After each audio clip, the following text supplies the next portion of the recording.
The following live stream is a special presentation of the Wildcat Network, Wildcat Broadcasting Club, and USD 312. Hi, I'm Megan Hett, and I'm a teacher at Haven High School. You're watching Wildcat Network. Go Cats!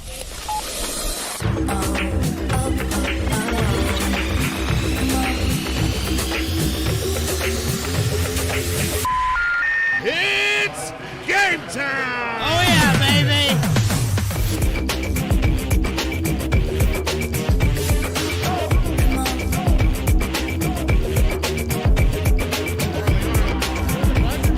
Hey, she hit the buzzer meter! And what was that? From way downtown! Check that mic, make sure it sound right, boy. Number 3 gets that one to go in!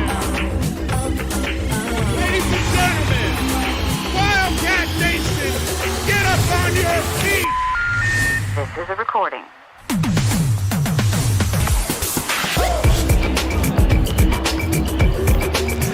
And welcome to Haven High School, home of the Roaring Wildcats. Gotta love it when I have a camera right down there and it's immediately blocked by the door. But anyways, welcome to the live stream here tonight. It's the Wildcats versus the Indians. It's a doubleheader tonight. Guys and gals, we start off as the gals first, then it's the guys second. All right, quick shout outs here. Real quick, we've got Briley. Briley, I keep forgetting your last name. Tebow? We've got Briley Tebow. She is manning the top camera right there. And then, of course, we've got Mallory Miller. She's right next to me. She's going to be doing the color commentating tonight. And then we've got myself, Paul Clements. Garrett Reese will be joining us for the guys game later tonight. Lions, Wildcats. Oh, my. Mallory, how are you feeling? I'm feeling pretty good for the night. Yeah? What do you think about tonight's set of games here?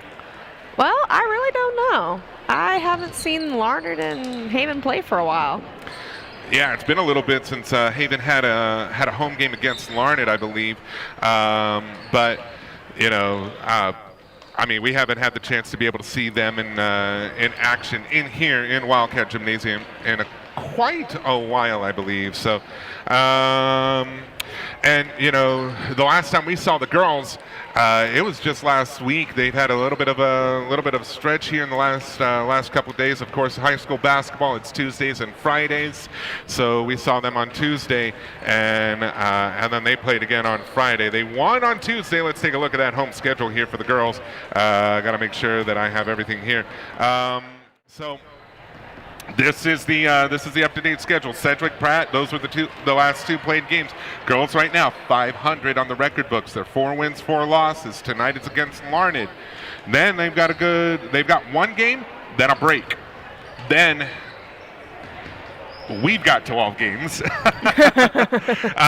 going to have the girls are going to have, let's see, 4 games in 6 nights. So and all of them will be home games. 3 games for the Wildcat Classic, yes, but then right after that Tuesday night, Hoisington.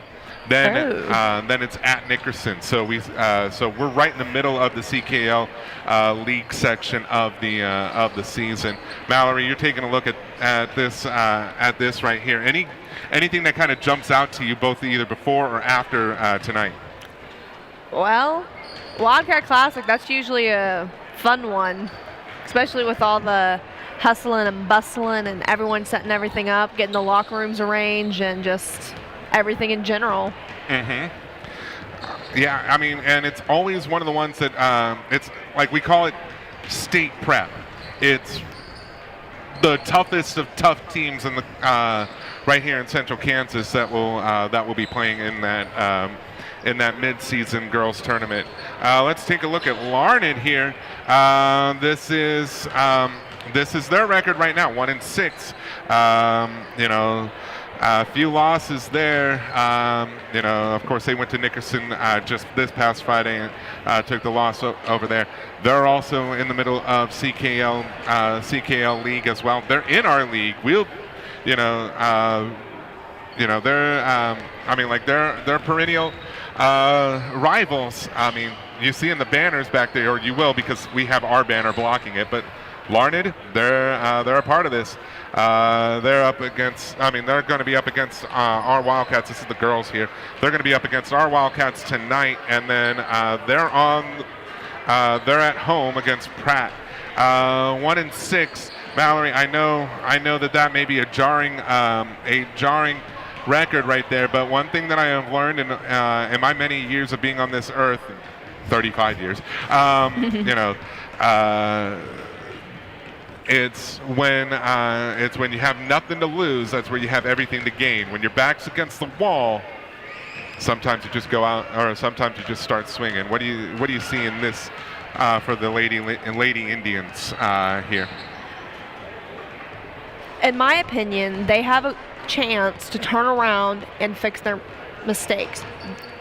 When you have a bad game, no, not bad game, but when you lose something, you can still gain. If you're called learning from a scared, loss. True. If you're scared, you have something to lose. But they're not scared. I don't think they will be. So I think it's going to be a big one here. All right. Let's take a look over here real quick. Let's go ahead and get this off the off the screen here. And yes, you're seeing our Lady Cats right now. They're warming up and getting ready here. There's about 8 minutes left to go before the start of this game here. About 8.5 minutes left. I mean, some of this is kind of running a little late at the moment. It's a lot. I mean, like, that's why you're not hearing the band right now. They're actually filing in at this moment. We'll go ahead and give you a chance to be able to see them. There they are. They're filing in at this moment. That's a little loud. And so that's one of the reasons why you haven't heard them yet, and that's why I was a little bit quiet too, because I learned from last year, Mallory, yelling an empty gymnasium, your voice tends to reverberate, and then you start feeling a little scared. Yeah, it was really loud last year, especially being down at the sideline. Well, no, I mean, like when there was no band, or you're saying that I was really loud last year.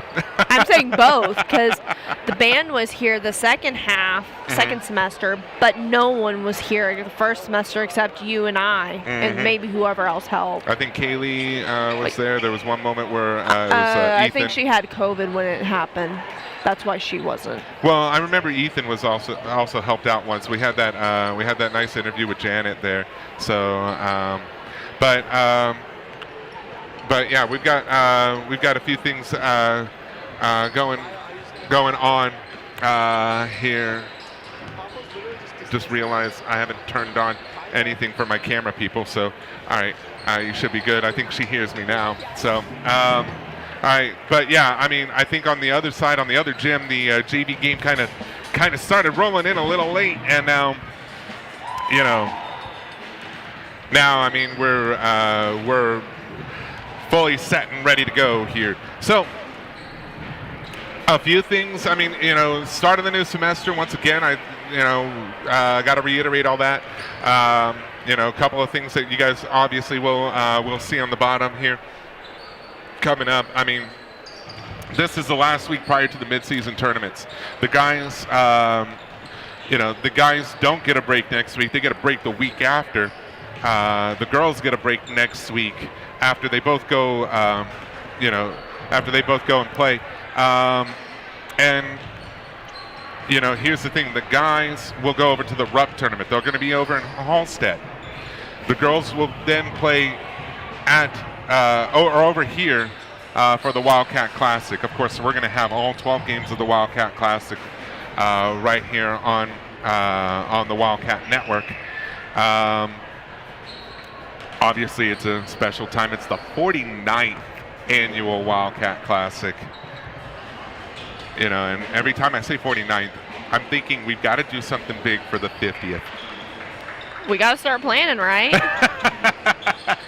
So yeah, that's going to be down the pipeline and all of that.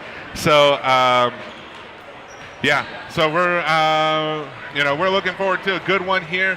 It's a cold night outside, but it'll be nice and hot in here. The Wildcats, they'll get started and we'll start play here in about 5.25 minutes here. So, okay, Mallory, I'm a teacher. I basically stay in my classroom almost the entire day. The buzz that I hear is usually just, from a couple of people, in my classroom, but most of the time they're not really buzzing because it's class time. You're in the hallways. You're a student. You're in the hallways. Tell me, what's the buzz in the hallway when it comes to this game tonight? What's the atmosphere? What was the hallway feeling like tonight? Well, or today? Today was kind of just mellow. I didn't hear very much. They were all dressed up because that's what they do for home games. They had some really cute outfits, I will say. Yeah? Any commentary on whose outfit stood out? Guys or girls? Nash Ray had a nice blue shirt on. It was like a blue collared shirt. I actually kind of joked to him earlier today about it, but I don't think he understood after first hour. But the girls have some good outfits too. I saw Brant Sipe earlier, and he was looking very spiffy. I said that to him too. He was looking pretty sharp. Yeah, today, he was looking sharp. Yeah. I saw him in the den working today. Yeah. Yeah. Yeah, you're still. Oh, wait, no, you're not a part of the den now, but you were a part of the den before, right? Correct. So I'm planning on joining back. So next year. for those who are the uninitiated, why don't you tell them a little bit about the den? What is the happenings and the goings on at the den? So when I was in there last semester, it's pretty much a coffee shop where you can get like lemonades, coffee, fraps, smoothies, teas. There's like different snacks too. They have cookies. Their chocolate chip cookies are like the bomb. So it's really good. There are some things like the frozen yogurt, they have different flavors, but the fun fact, they don't hardly ever tell you what flavor it is. But there's also gift cards, so you could come in and buy your student a gift card. Yeah, they've got a lot of, it's like Starbucks Yeah. in the building. And it's kind of nice to, like, sometimes if I forget to bring my drinks from home, I drink iced tea. I can go over to the den and get some tea, or I don't know. I'm partial to the Blue Hawaiian. I always seem to order that a lot. So. Yeah, Blue Hawaiians actually use Sprite. Yeah, it's good. I'm a non-carbonated person, so I hate all caffeine and all carbonation. I don't usually drink carbonated drinks. My iced tea is, just regular iced tea, but it's got to have some flavor for me. Yep. Now, Gotta have the flavor. Now, let's see. I mean, like, you guys even have the cookies, and the cookies, they're fresh baked every single time. Absolutely delicious when they come out of the oven. Then again, Don't let them be stale. LOL. well, no, I mean, like, also, If- I don't let them be stale. They usually just get inhaled right. Patting my stomach and laughing. Ham bone. Only mine's more of a bass drum. Oh man, if it feels like we're filling time, we are, but we want to go ahead and give the shout out to the den. There's a lot of den workers out there, and they do a good job every single day, and all that. And so, I mean, if you're watching and you're working the den, props to you guys. You guys come up with some pretty creative names as well. So, I mean, big props to you guys. All right. Shout out to Megan Het for leading the class, the people to run the den. And also shout out to Megan Het as well for doing the lead-in for our live stream today too. So she's got a lot going on, because I know she also deals with internships, and that's part of it as well. So I mean, there's a lot going on, and that's what makes Haven High School the high school to go to. So all right, we're gonna get started, and we're gonna pass it over to the PA announcer. And your hometown, Haven Wildcats. At this time, I'd like to invite everyone to please stand for the playing of the national anthem by the Haven High School Pep Band under the direction of Joe Ritchie.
And now for your starting lineup, starting with the Larned Indians.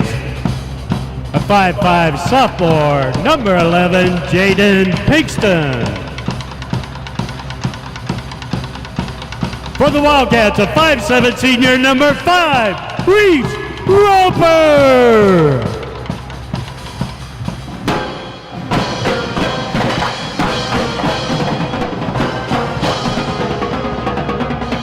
For the Indians, a 5'4", junior number 12, Liz Harina.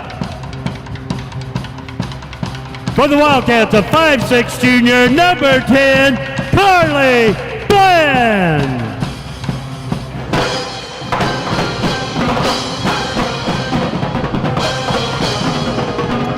For the Indians, a 5'4", junior number 13, Kiana Meyer. For the Wildcats, a 5'5", junior number 12, Brianne Bronner.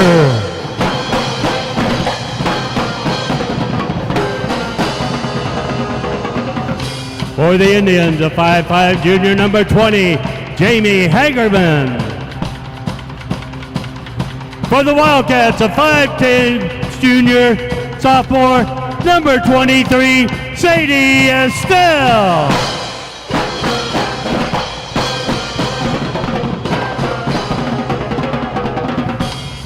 For the Indians, a 5'9", sophomore, number 24, Akila Collins. And for the Wildcats, a 5'8", freshman, number 24, Sienna Defrain.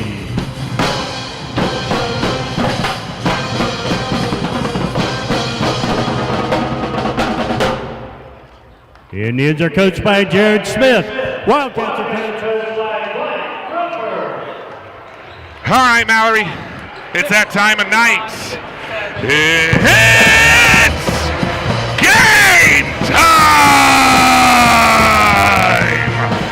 Your Lady Wildcats will go up against CKL rivals, the Larned Lady Indians. I love doing that. I can tell you do. I love doing that. All right, here we go. Things are about set to get started here, and the Wildcats and the Indians are now going to be taking at that center circle. And here we go, and we are underway, and the Indians will have first possession of the game. And here we go. Let's take a look at the home roster right there. So that's the entire roster. That's what we've been doing all season long here. You see and hear the starting lineup every single time. So now let's take a look at the whoa, and Reese Harper takes it away. She's on the fast break, and she goes up and gets the first 2 points to fall in. Oh yeah, and there's the visiting roster right there. Okay, the Lady Cats have it. Oh, and they took it away. Sienna Defrain misses on the shot. And a jump ball situation called right there. That was a pretty darn good opening segment for the Lady Cats, wouldn't you say so? I would. That was pretty good, especially how Reese stole it.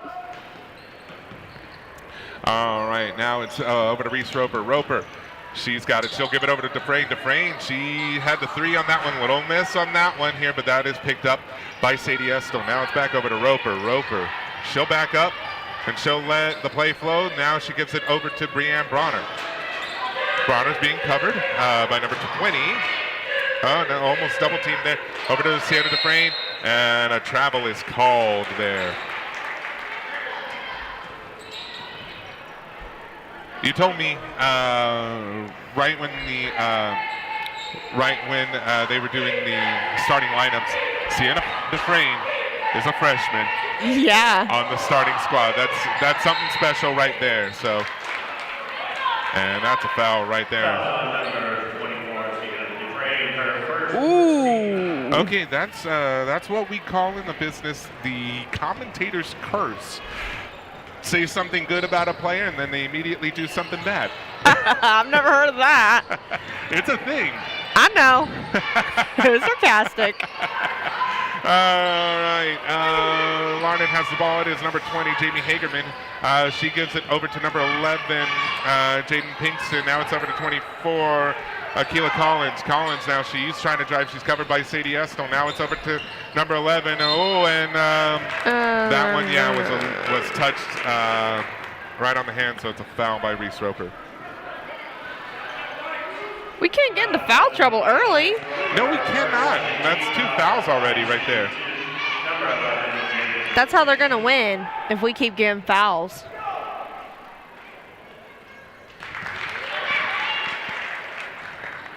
All right, that first one was a make from Larned here. Second one was a miss, and that was recovered by Sadie Estel. Now it's on to Sienna Dufresne. Dufresne passes it over to Brianne Bronner. She was a little surprised by that one, and it's picked off by number 13, Kiana Meyer. Meyer, almost stolen by Reese Roper, but that one's going to be a jumper. Miss on the shot, and it's picked up by Carly Bland. And now Brianne Bronner, she takes it across the stripe.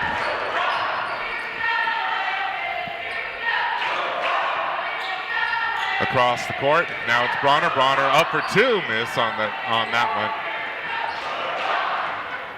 So fouls right now. Haven's got 2 fouls. Larned has no fouls at the moment, and they're shouting to get the ball back, and that's not how you do it. Fouls on number 23, Sadie Escobar first. 13 foul. Checking in for the What? Eagles, the one, Reagan Crable. All right. Right now it's number 13, Kiana Myers. She's got that was Sadie Estel's foul. That's her first of the night here. All right. That one's and that's blocked by Sadie Estel. And the Wildcats, they make a mistake, you make up for it, and that's how she made up for it. Don't you say so, Mallory? Yeah, they fumbled the ball, but they'll get it back. Just like that! No more commentators curse, right? Knock on wood.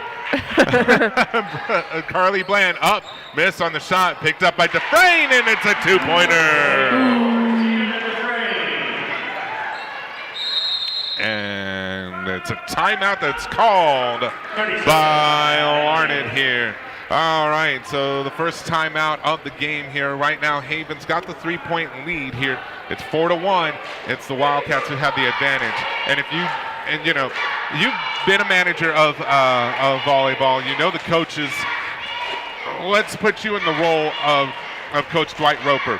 Right now, you've got the 3-point lead. It's still early in the game, but what are you telling your girls? Don't foul. Plain and simple, right?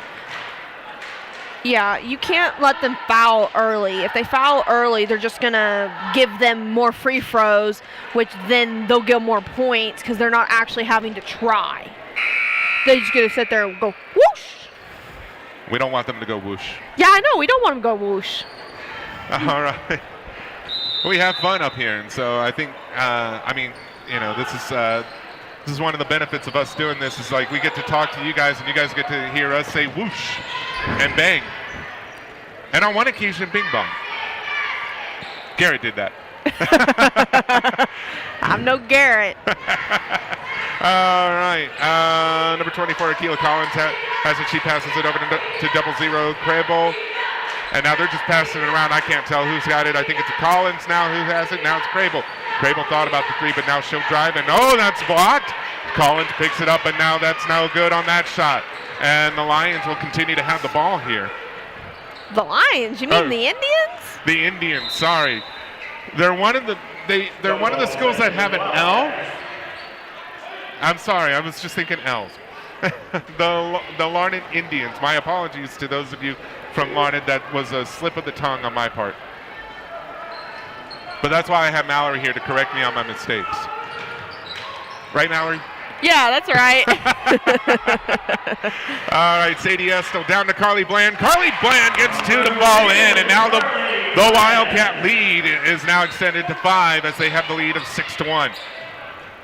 And that one was tipped away, and Brianne Bronner almost saved it. But it hit out. It went out.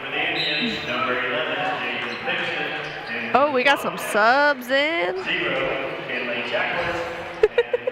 We do. Amy Yoder and Kinley Kinley Jacquez. Jacquez. I can't pronounce the name. All right, Larned has inbounded the ball. And that one goes sailing away and into the stands. Go sail away, come sail. You know, I mean, that song reminds me of summertime, which is the complete opposite of what we're going through here in Midwestern Kansas. So True, but I still gotta do it. all right. Brianne Bronner now swings it all the way over to Kinley Jackwitz. Three-pointer miss on the shot there, and that one is a foul. And I think it was an off-ball foul, maybe an over-the-back foul there. Either way, that is a Wildcat foul, and that is the second one for Sienna Dufresne. All right, now it's number 13, Kiana Myers. Well, they passed it, so I take a look down, and then it's somebody else that has the ball. All right, Hagerman now, and that was almost stolen by Brianne Bronner. The two is a miss on that shot. Collins goes up, and she'll bank that one. The bank is open for Larned right now. Oh, Bree's guarded. Oh, maybe not. Bit of pressure right now, yeah. Kinley Jackwitz gives it over to the one person who wasn't being guarded, and Carly Bland gets the Amy Yoder gets the uncontested two-pointer.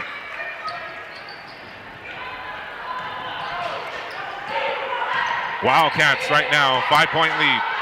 That one is all the way over to Hagerman. Miss on the layup there. And a foul is called, and that one will be the Indians. Missed their first foul, apparently. That'll be their second foul of the night. Not the Indians first. Is it their first? Okay, then never mind. I go off the scoreboard when I do this graphical stuff, so. Yeah, we have 4 and they have 1.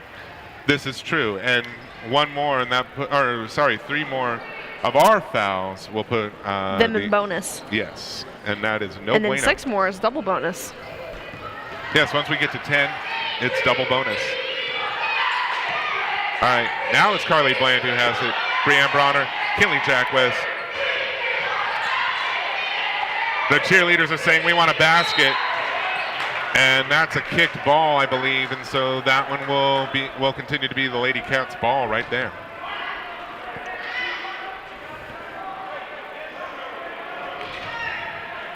Inbound, and now it is it is Bree Bronner. Bronner trying to dance around Hagerman. Kinley Jackwitz, she'll drive, she'll shoot long too, but miss. I think it was actually blocked on that one. So now it is Meyer who has it. She'll pass it over to number 11, Pinkston. Pinkston all the way over to number 12 for a 3 on the shot. Off center there for Liz Herrera. And I think Brianne was looking to get Sadie, but Sadie was a step or two not there. Number 5, Reese Roper. Reese comes back into the game here. Double 0, Reagan Crable. And so does Crable. For Kiana Myers. Larned Indians have it. It's 1 minute and 50 seconds left to go in this first quarter here, and the Wildcats have the early lead here. Well, oh man, and I thought that was going to be an easy lane to the basket, but nope, that's a foul. that is a foul. And that's the 5th foul for the Wildcats. And that's going to go on Amy. No, Carly Bland. See, I'm not the only one that gets those two confused sometimes. We only have a 4-point lead now. Yes, we do. That was the first one made for. That's 2 for 2 for Jamie Hagerman.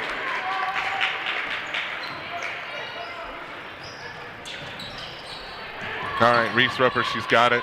Goes up, miss on the shot, and it is picked up and it's stolen. Now the Wildcats will continue to retain possession.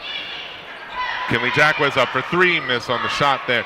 Oh, and it's Amy Yoder who just.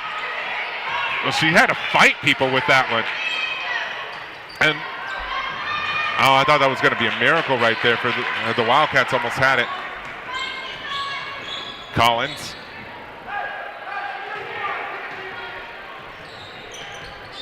And now that is number 11, Jaden Pinkston, now passing it over to Hagerman. She'll drive. And they're going to call a foul on Amy Yoder. They have one more, and they're going to be in bonus. And it's not even the end of the first. We're getting close to the end of the first, but yeah, that's going to be the story of this first half because you don't want them to get all those free throws. And they're going to get in foul trouble. Right Sienna's now, out right now. yeah. And Carly Bland was right there to just steal it away. And a travel. Ooh. Just when the Wildcats had a good break, bit of a bad break there for a second. So turnover, but 41.8 seconds left to go in this first quarter. Wildcats still hold on to, or the Lady Cats are still holding on to a 3-point lead. It's number 11 now. It's number 35, and the whistle's blown here. And they just called another foul. And that's going to put the Larned Indians into the bonus 1-1 coming up.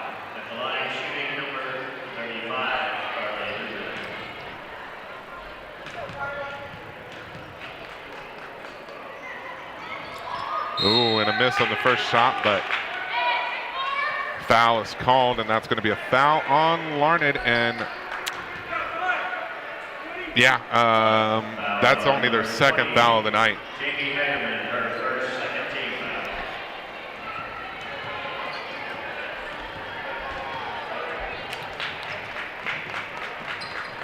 Reese Roper. Now it's Amy. Now it is Carly Bland. Brianne Bronner thought about the three, but thinks twice. Now it's over to Carly Bland, back over to Bree. Reese Roper. Roper trying to dance around Hagerman here. Sends it over to Bland. Bland drives, goes up, miss on the shot, and that one was collected by number 11, Jaden Pinkston. And Pinkston will now drive it down the court, see if they can get one last shot before the clock strikes. That's Collins' long shot there, miss on the shot, and that'll do it for the first quarter of play. Wildcats eke out this one here. It's 8-5 here as the clock strikes zeros. That one was close. What's your take on this one, Mallory? Well, it's not a very high-scoring quarter, but I think Haven can turn it around as long as they don't get any more fouls. That's going to be the big thing here. It's all about fouls, isn't it? Yeah, if Haven doesn't get another foul, Larned can't score. Without, I'm pretty sure all the points they've got were free throws. Not all of them, but a good chunk of them, yes. At least 60% of them. Since there's only 5, it's. We'll leave that math to Mr. Lucas. Yeah, we probably should leave the.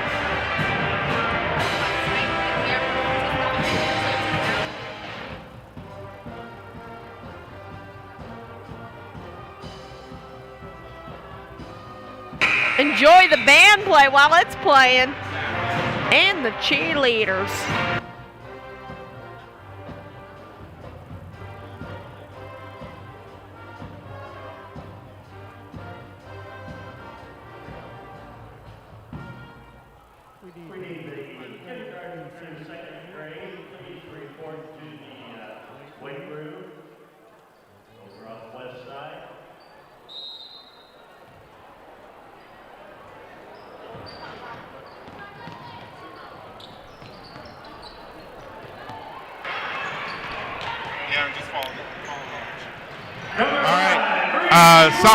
Trying to get things going here, but number 5, Reese Roper, gets the 2 points to fall in here, and now it's a 10-5 lead for the Lady Cats here in the second quarter. Collins up, miss on the shot there, and now the Wildcats.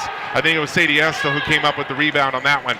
Brianne Bronner, she's got it now for the Lady Cats. Now it's Estel.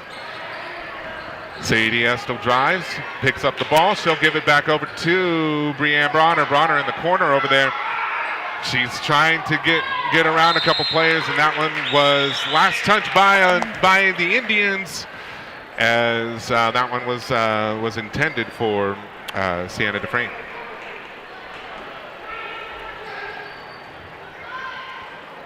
All right, Dufresne now, she drives. She gives it back over to Reese Roper for 3. And a miss on the shot there, but that one goes up by Carly Bland. And right now, Carly Bland has got to be on fire here. She's got 4 points on the night so far, but I mean, like, she's been the engine for this offense so far. Up and out for not McKenna Collins. Sorry, that's one of our students, for Akila Collins. And now that is, poked away, and so close to going to a backcourt violation there. And foul is called, and that one is going to be on Jaden Pinkston. Carly Bland right now doing an awesome job. She's got 4 points on the night, and it seems like she's been almost everywhere in this game, don't you think? Yeah, she's been flying. Speaking of Carly Bland, she passes it over to Breanne Bronner. Bronner. She's looking, trying to find somebody. She gives it over to Sadie Essel. Now it's Reese Roper. Roper looking around, trying to dance around 3 defenders, and she'll get called for the foul. Or she doesn't get called for the foul. She'll collect the foul, and that will be Larned's 4th. There we go. 1 more, and 3 more, and the Lady Cats will be in the bonus. Inbound, Sienna Dufresne. She'll drive. She'll go up. I think there was a hand on that one. That one's Carly Bland. And that's another 2-pointer. Like I said, on fire. Yeah, she's burning bright tonight. We almost had another Carly Bland special right there. She almost came away with the steal, but instead she'll get the foul for her trouble on that one.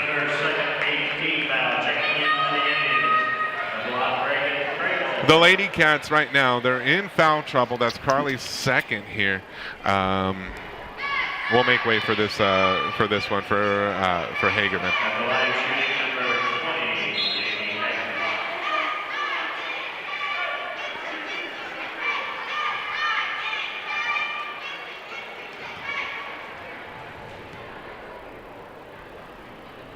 And the first of the 1-and-1s goes in.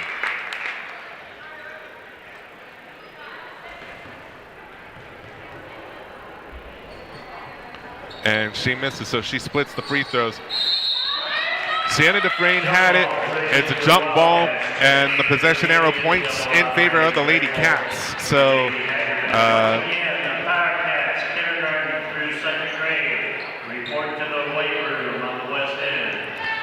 and we're going to have something special for you guys tonight. I didn't even know that this was happening, but we've got the Little Cats that are going to be playing, I think, at halftime. I think that's what they said, didn't they? I don't know. Wasn't paying attention. Well, I mean, you know, this game should have your attention 100%. I was hearing it over the PA here. All right, Collins now. Oh, and the Wildcats almost took it away, but she was able to pass it out. Now it's over to the double zeros here of Crable. She misses the shot. Sadie Estel picks it up. Now it's going to be a fast break. Yes, gives it over to Breanne Bronner. Bronner think about the step and will slow it down. Sadie Estel now. Estel needs a friend, and she finds one in Reese Roper. And now Reese will let this play start off here. And, that's stolen away by number 12, Liz Herrera. Herrera up and, whoa! Reese Roper making her work for that one. Number 5, Reese Roper, her second 19 foul. At the line, shooting number 12. I'll let Herrera take this shot here. First one is a miss.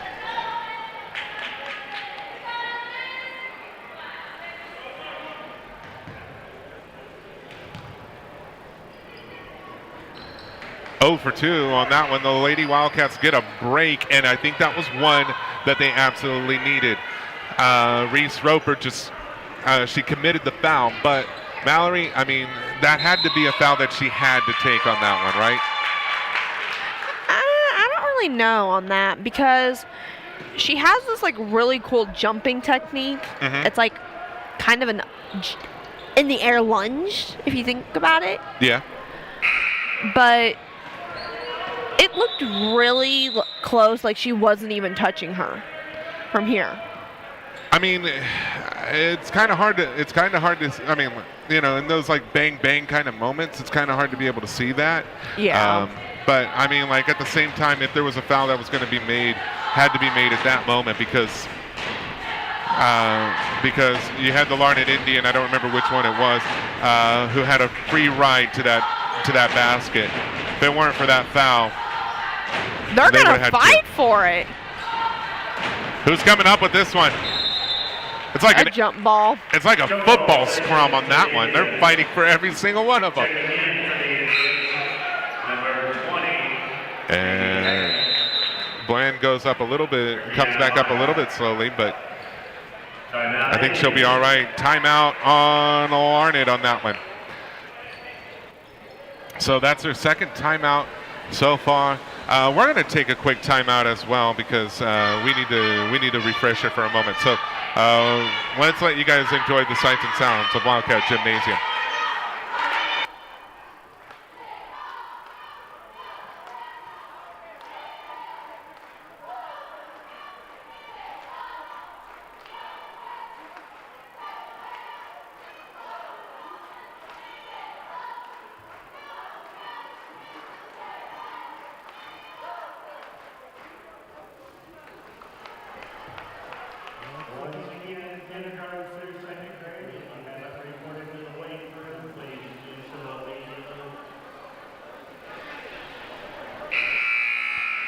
All right, so yeah, it's something special. Kindergarten through second grade, the little cats.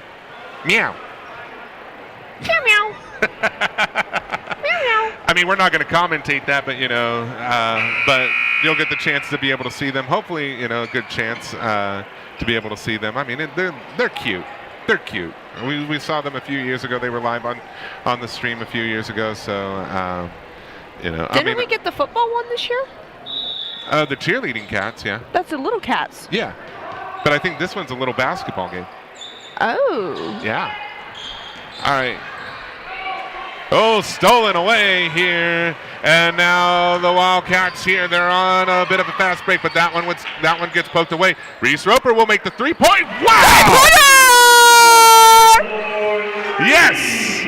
Yes! Yes. That'd be our first three for the night, or anybody's technically. Yeah, that's the first three of the entire night of varsity basketball, and that one was credited to Reese Roper. All right, and Sadie Estel with the steal, and now the Wildcats. Ooh, and then they got that one stolen away here by Liz Herrera. It's number 11 with the three of her own. Ooh, and that one looked like it was going to go in, but it wasn't. So Jaden Pinkett. Oh, that's a foul on Larned. And that is a foul on Larned. I didn't catch who it was, though. 14. 24. Can't count. Sorry. That was Akila Collins who's credited with the foul on that one.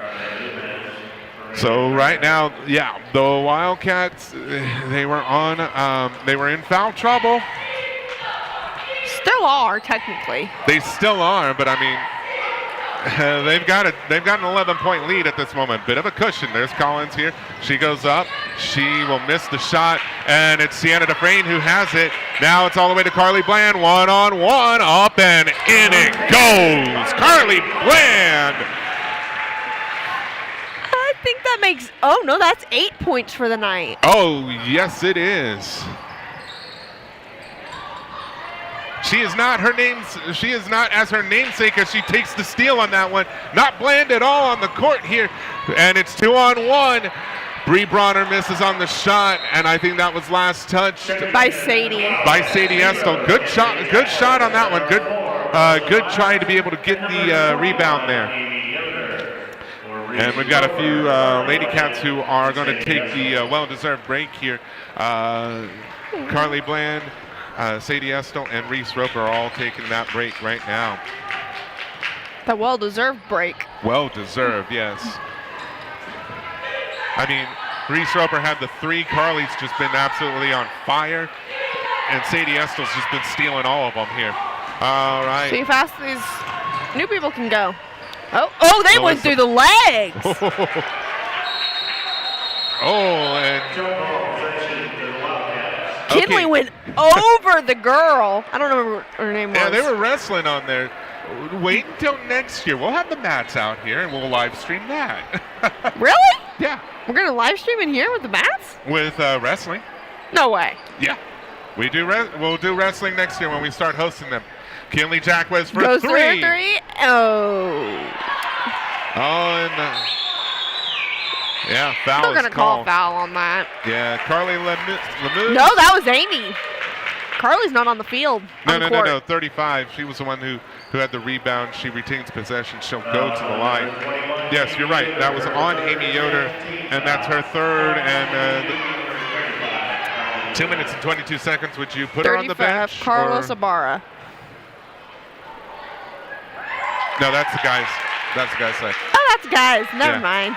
35, Carly Lemus. That's okay. She's going to go up and And shoot make 2 that one. and make them.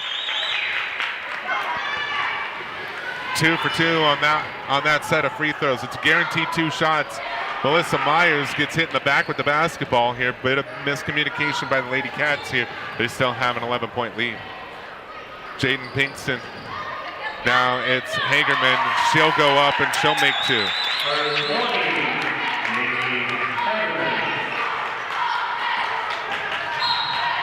And a foul is called, and that one's going to be on Pinkston.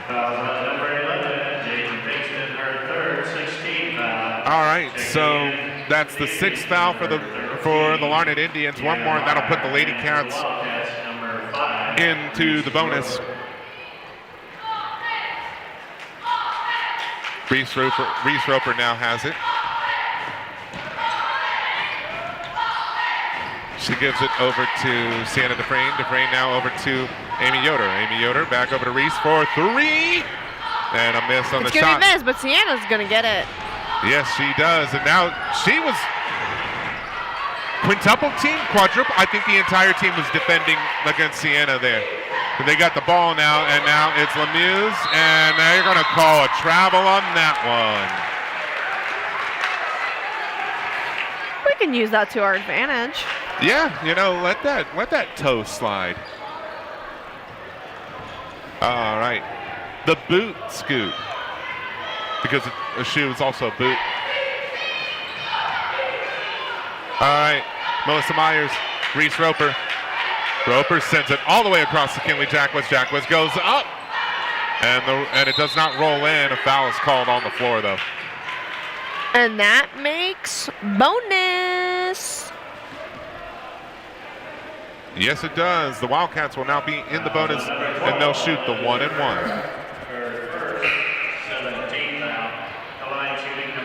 That was your hands. Yeah, I know. It is a little cold in here, but it'll get warm. It will warm up, hopefully. Sienna Dufresne will shoot. First one was a miss. The Wildcats come up with it. Miss on the second shot there. And it's now Keela Collins here with less than a minute left to go in this first half of play.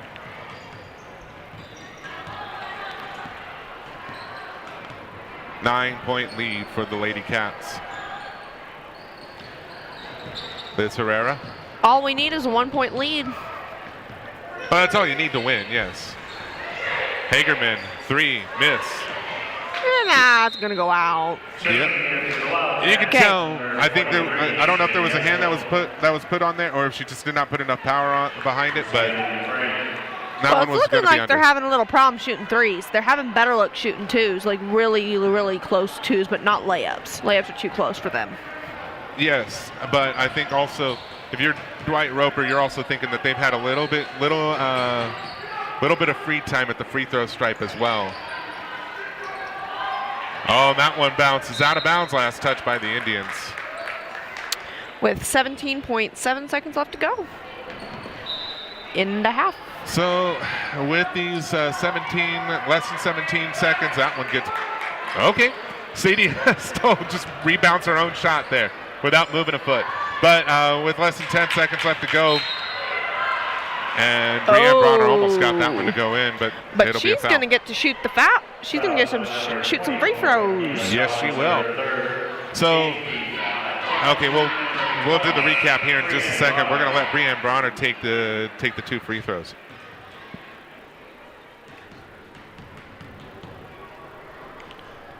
And the first one was a make.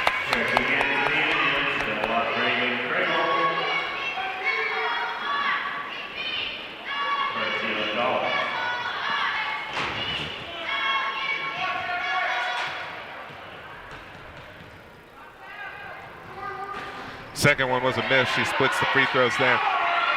Alrighty, and no long bomb on that one. The clock strikes zeros for halftime.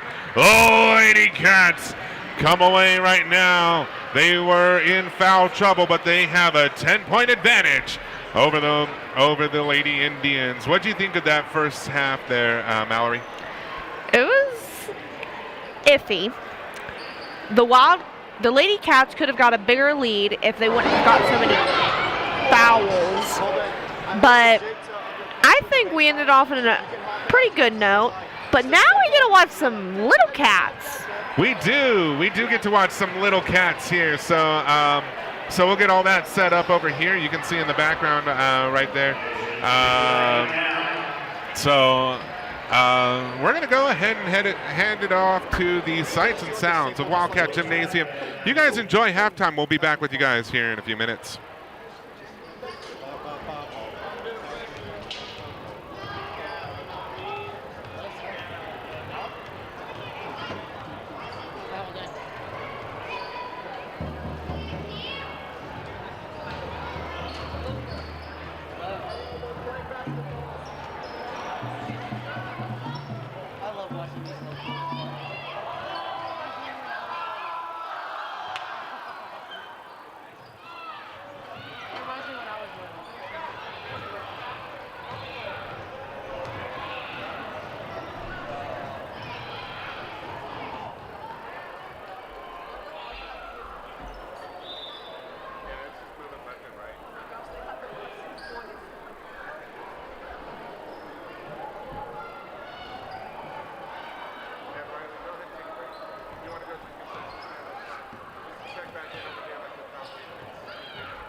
Nice layup.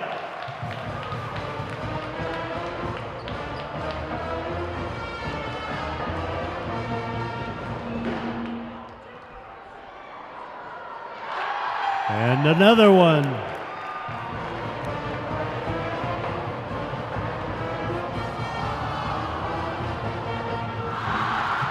Good shot.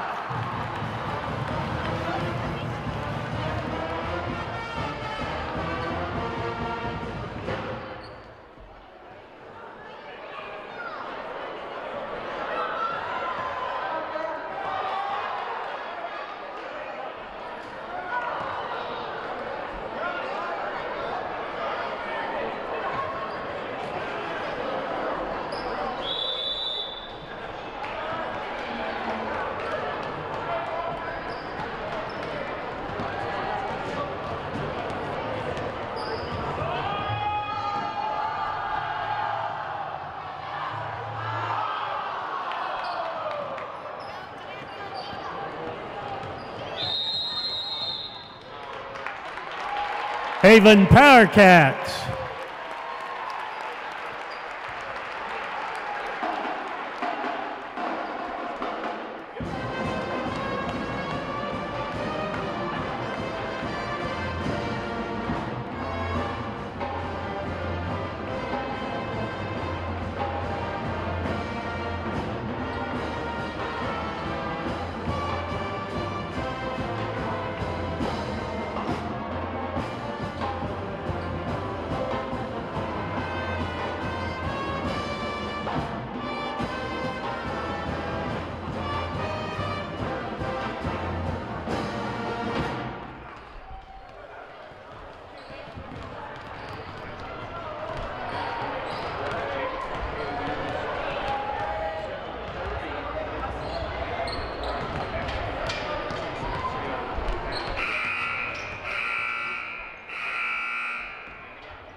Starting the second half for the Indians, number 11, Jaden Pinkston, number 12, Liz Herrera, number 13, Kiana Meyer, number 20, Jamie Hagerman, and number 24, Akila Collins. Starting in the second half for the Wildcats, 0, Kinley Jacquez, number 5, Reese Roper, number 10, Carly Bland, number 12, Breanne Broder, and number 23, Sadie Estel. All right, and we are back. Another 8 minutes on that clock right there. Let me go ahead and turn that audio down for the camera. All right, the Lady Indians. Where did I put my thing? There it is. The Lady Indians will inbound the ball here, and you know that was really cute. Watching the little cats play there. All right. So the Wildcats here, they start the new quarter, or they start the new half, getting the steal right there. No points on for Larned here. It's a 10-point difference between the two teams here as we reset everything. And now Kinley Jackwith, she's got the ball, and that one gets tipped out of her hands and out of bounds, and she will continue to have possession, or the Lady Cats will still continue to have possession. Okay. That last half, a little bit scary for the Lady Cats because they got into foul trouble.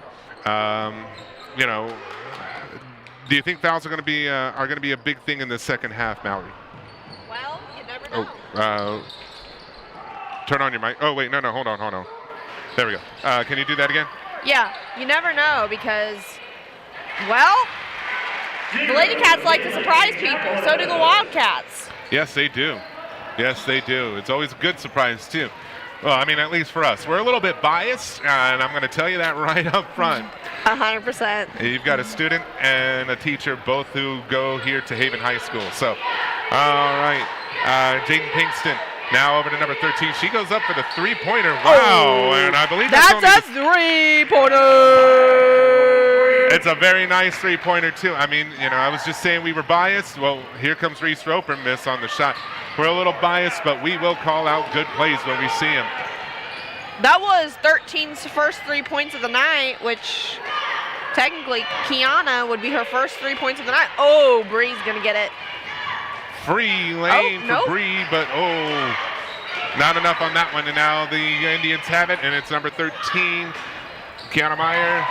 And that's another three-pointer. And now if we're playing NBA Jam, that ball's on fire every single time it hits her hand. Yeah, it's on fire. It's like a hot potato. Yeah. Well, it's like a big game of hot potato with a lot more rules. Well, you know NBA Jam, right? The old school arcade game. Timeout for the Wildcats right now. Let me go ahead and explain it. Those of you who grew up in the 80s and 90s, you guys are smiling ear to ear because you know exactly what I'm talking about. NBA Jam 2-on-2 basketball video game arcade cabinet. We can play it on Super Nintendo and all that. 2-on-2. If you had a player that would sink 3 2-point baskets in a row, that ball suddenly started glowing orange and on fire. And if you sunk 2 3-pointers in a row, same thing would happen. And so that's the idea of he's on fire or she's on fire, that kind of thing. So a little bit of basketball history for you there as well. One of the few times also that you would have presidential candidates that would be on a basketball video game. Breanne Bronner now, she takes the steal there, and she goes up, miss on the shot, and that one's going to go to the hands of the Indians. Then Breanne Bronner's like, I made a mistake earlier, I'm going to make up for it right now. At least she didn't get a foul. This is true. You can hit it out of bounds as many times as you want, as long as you don't foul. Don't do it when you have the ball, though. True, but still, rather hit it out of bounds than get a foul. Yes. Go smack! Hagerman gives it over to Collins. Now it's over to number 13, Meyer, and a foul. Is it a foul or a turnover? I think it's it's a turnover. Yeah. I think it was a travel, actually. Did they do the washing machine? Yeah. Okay, I was looking down. That's why I'm asking. Well, they returned kind of like this, so you hardly would be able to see them. So I only saw their arm doing this. Oh, that's also true. So I would have had the computer monitor right in my way. Kinley Jackwith, she accepts the ball, and she'll get fouled for her troubles there. So that's going to be a foul on Larned, and that's their second foul. No, first foul for anybody in the half. That's the third foul for Liz Herrera on the night, though. Bree Bronner, Carly Bland.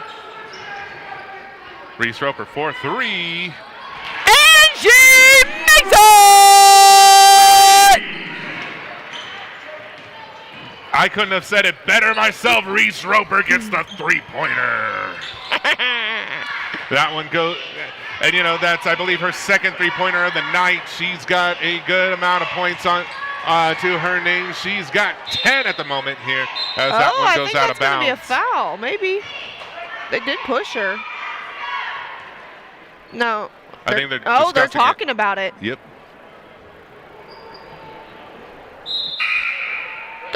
And I think they said that it's last touched by the Wildcats. Yeah, they're not going to call it a foul. Number 4, Melissa Myers. Melissa Myers will go in for Kinley Jacquez here.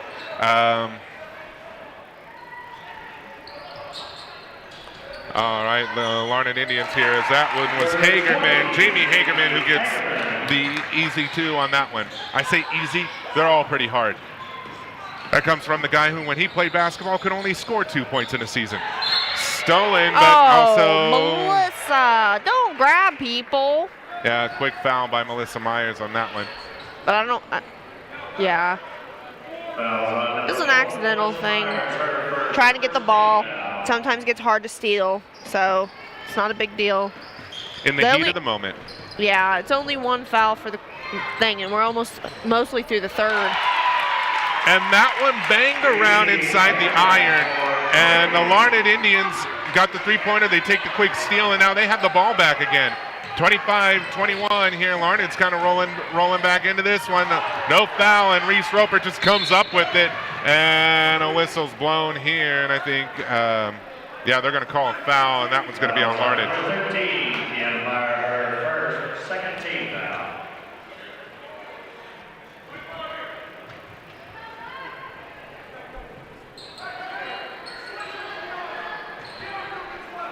Melissa Myers accepts the inbounds and then passes it right back over to Reese Roper. Roper now, she gives it over to Bree Bronner. Bronner is going to be looking for a friend here, and she does find one in Sadie Estel. Reese Roper open 3, and a miss as that one sailed a little too far to the right. And jump ball there, and that's going to stay in the hands of the Lady Wildcats here with 3 minutes and 45 seconds left to go in this fourth quarter. Reese Roper, now it's Melissa Myers. Now it's back over to Bree Bronner. Bronner thought about it, now drives. Now she draws the foul. And you know what? They're going to keep on doing that. I think they're going to try to drive it, get fouls, and maybe get themselves onto the bonus at the line. Yeah. Oh, Bree Bronner is just playing lights out defense right now. She's trying to steal the ball on every single chance that she can. And that one, yeah, lights out defense by the Wildcats on all facets there. So that one went out of bounds, and now Lady Cats have it, and Reese Roper will accept that inbound. She tries to dance around Hagerman, gives it over to Bronner. Bronner for 3. Miss on the shot. But Sadie's going to get it. Yep, she got that layup. Sadie Estel finds the 2 points there. That's her first 2 points of the night.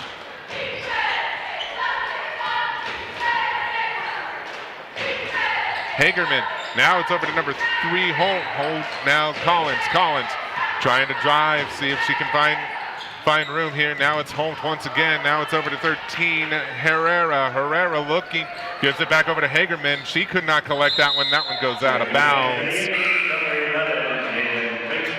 So right now, a little bit close for the Lady Cats' liking. I mean, at this moment, we look up top. I mean, there are two players, one on either side, that have 10 points to their name. One's Reese Roper, the other one is Jamie Hagerman. Who do you think is going to come out on top on this one? I mean, both have been playing pretty good so far. I don't know. Good match. And they're going to call another foul. And Amy's going to go shoot 2. Shooting foul, yes. Yep, that's 2. And that's Herrera's 3rd foul.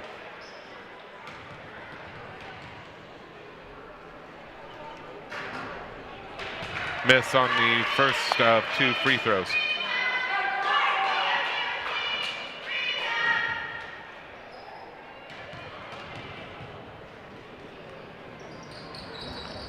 She goes for That the one rare doesn't make 0 it, for but 2. they're going to probably call a jump.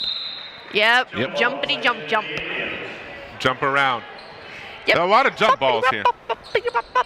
It's going to be an Indian ball. What was that? Hey, you told me to have fun up here as long as it was being appropriate. True, yes. I mean, I think my reference was a little bit more on the edge. That was a rabbit just jumping. Jamie Hagerman. Akila Collins thought about the three-pointer. Second thought, though, and she was triple They're going teamed. to call that a foul. And who's that one going to be on? Number 12, Brianne Bronner, her first for the night. And it's the second one for the half for the Wildcats. Holt now over to number 32, Hemken. Now back over to Holt. Holt is trying to get around Kinley Jackwes. Now she's double teamed. Now that one's going to be loose and jump ball, but the Wildcats will have it. That is good focus there, or good attention to detail there as Reese Roper. I think she might have known that the possession arrow was in favor of the Wildcats. Bree Bronner, Kinley Jackwes. Jackwes trying to go around, goes up for 2. Misses on the shot there, and it is collected by number 11, Pinkston now. She tries to dance around a couple of Wildcats there. It's over to Collins. Collins misses on the shot. And now Jackwes picks it up, gives it over to Reese Roper. Here it is. Going to be a quick break there as Reese Roper will get the 2-pointer and collect the foul. She'll go to the line and shoot for the old-fashioned 3-pointer.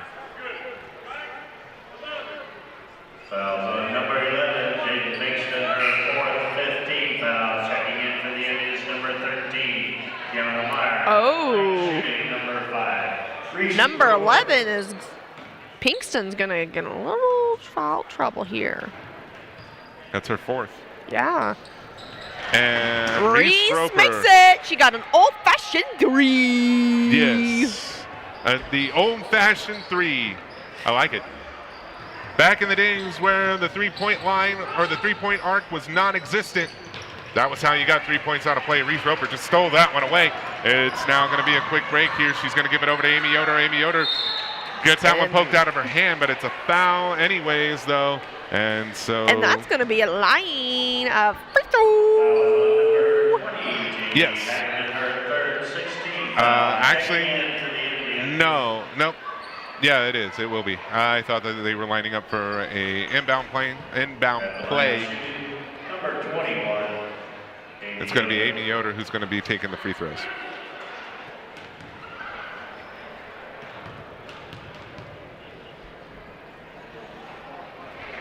First one goes in, and that'll be a 10-point lead once again for the Lady Cats. Carly's back in. Number 10, Carly Bland.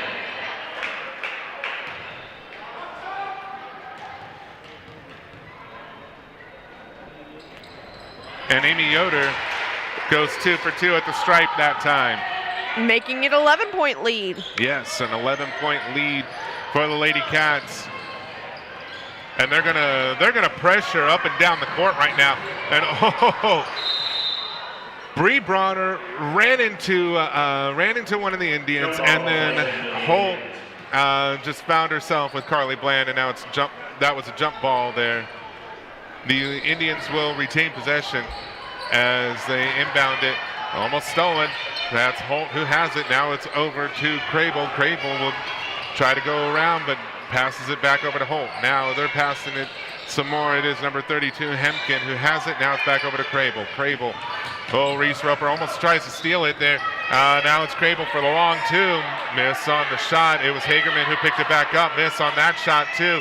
And Amy Yoder, well, we thought she stole it away, but instead it's close enough. I mean, it's a jump ball, and the possession arrow was pointed in Wildcats' favor. Less than a minute left to go in this third quarter of action here. And it will be Bree Bronner passing it over to Reese Roper, but it is Hagerman who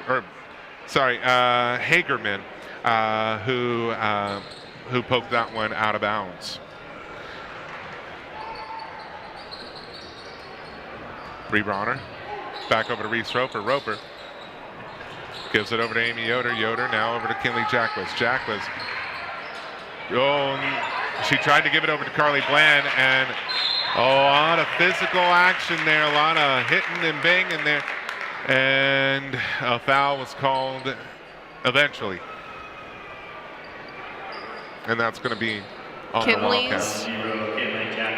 Kinley Jackwes is first for the night, and Haven's third for the half. Yes. So we're doing better. A lot better than getting them into the bonus right at quarter. So 22.6 seconds left to go in this one here. And that's another foul here, and that one's on Bree Bronner, and that's the fourth one for the Wildcats.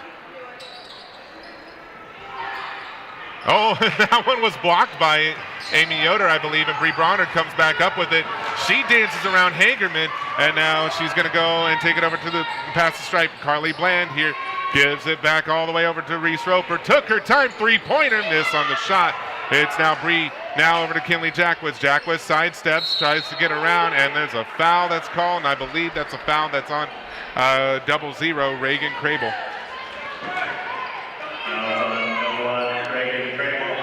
And that's her first. That's the seventh foul for the Indians. That'll put the Lady Cats into the bonus. That was her hair, wasn't it? Hmm? Was it her hair? That's what I saw. I don't know. Just a lot of movement here. Oh yeah, that was hair. And that one was a miss on the 1-and-1. Doesn't matter. Doesn't matter who's going to come back up with that one. The clock strikes zeros. The third quarter is in the books. The Lady Cats maintaining an 11-point advantage at this moment. So, Mallory, thoughts on that third quarter? It was pretty packed. I think they went up quite a few points. They were at 20 at the end of the first half. So they went up 12 points. Larned was at, I don't remember what it was, the end of the first half, but both teams went up quite a few points. Yeah, but the Lady Cats, though, they started off the half with that with about a 10-point lead. I believe it was 10 points. They still maintain that, so. That's all we need to do, maintain our lead. Yes, it is. If we make a bigger lead, just bonus points. Yes. That's just gravy. And guess who is in the bonus right now? The Haven Wildcats. Yes, sirree, Bob. And the buzzers are ringing and players are returning to the court. Yes, they are. Fourth quarter of action. It's the final quarter for the girls here. Next time you see them on the screen, let's go ahead and do this little promo here. Hopefully I can be able to pull it up. Nope, I can't. Not that way. Here we go. There we go. Next time that the Cats are hitting the hardwood will be on Friday against Heston. Check Bulletin and Facebook and all the other spots for where to be able to watch or listen to that game. That's a shot, that's a long distance, and it's a miss. And a foul is called on that one. Next time that you get to see us on your stream will be the first night of 3 days, as we will have the Wildcat Classic, all 12 games right here on the Wildcat Network. That will be on January 27th. So, Mallory, we're going to have like a nice little break after tonight, and then we won't have a break. Yeah, because some of us are coming back and helping with the Wildcat Classic, and then we got a game after that, and then we got homecoming. Yep. Well, we'll have homecoming is, there's a three. Wow. That's a 3-pointer. Homecoming will be a Friday night. That's the only home game that week. Bye, Bree Bronner! That's the only home game that week, so we'll have about a week and a half of a break at that point. But who wants breaks? I raised my hand on that one. You can just lower your hand because no one cares. I think all the adults are saying like, I Bree like a just break. got another foul. Oh, she's going to be in foul trouble. And that's the 5th foul for the They Lady can't. Cats. They got to get Larned to get 2 more fouls if they want to get double bonus. Yes. But the Lady Cats are also in jeopardy of putting Larned into the bonus. Oh, man. Jump ball, and Bree Bronner is holding her elbow. I think she's going to shake that one off, though. They've been playing really physically tonight. Every single jump ball was a contested jump ball, if I could ever say so myself. Bree Bronner. Reese Roper for 3, long distance. Miss. Bounced off the front of the iron and out it went, and that one goes out of bounds. But it's still going to be a Haven ball. Yes, it was last touched by Liz Herrera. And now we're going to have to see what the Larned Indians can be able to do with Hagerman back in. Herrera got that one. She's the last one to touch it before it goes out of bounds again. Over to Sadie Estel. Estel drives, goes up, miss on the shot, and now it's back to Larned. All the way down to, and miscommunication here. You had both Hagerman and Collins, and the ball went right in between the two. So a bit of miscommunication on that pass. Yep, that'd be a little miscommunication because you got to communicate if you want to win. Yes. Or just in basic life. Kinley Jack was missed on the shot, recollected by Bree Bronner, recollected once again here. And I think that's going to be another jump. Yep. Jump ball. And it's going to be an Indian ball.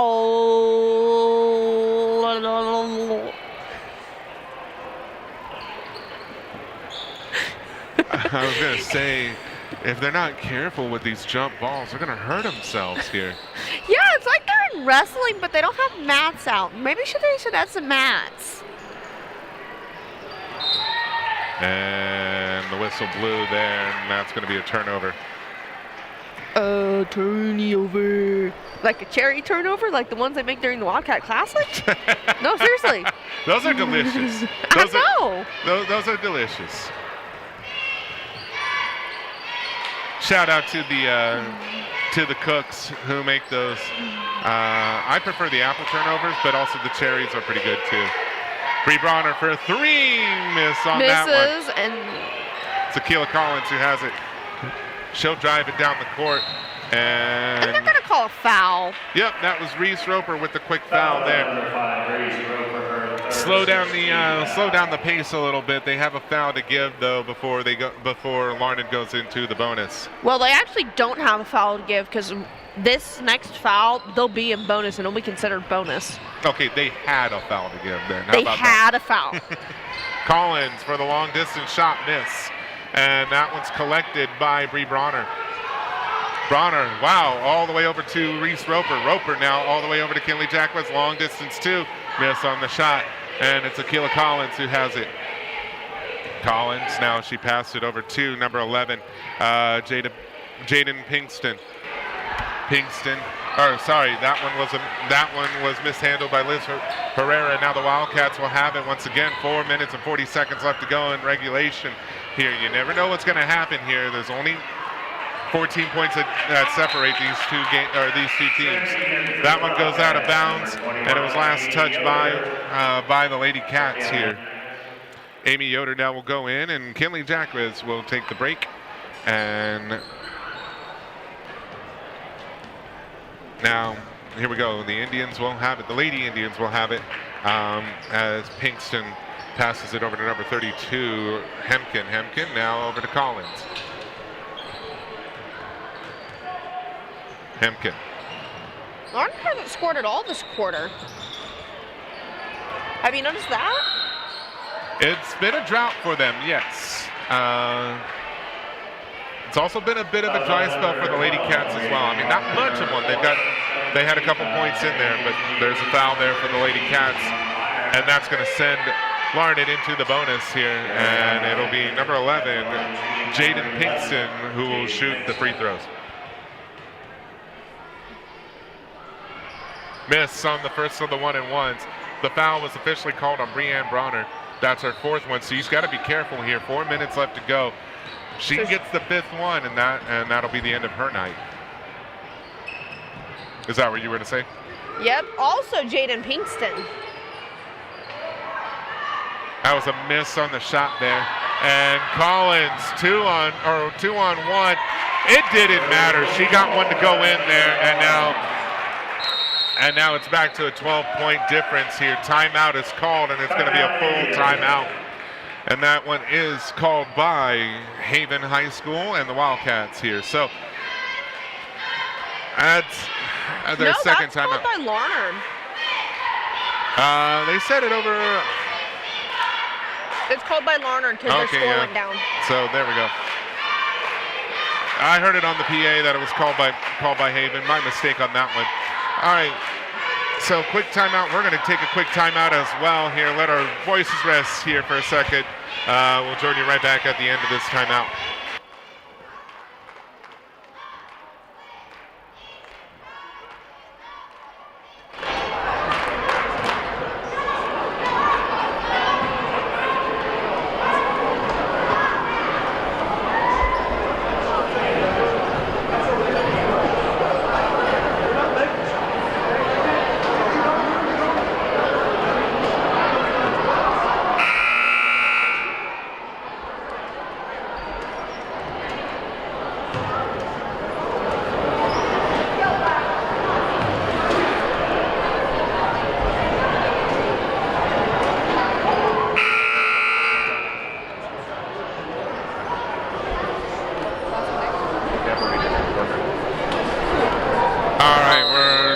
We're back out of the timeout. Oh, Reese Roper got it. Oh, that's a long throw. Yes, that was, and the Wildcats still have it though. And now Carly Bland, she goes, well, she tried to reset it, it went out of bounds, and went out of bounds on her hand, and so that's a turnover.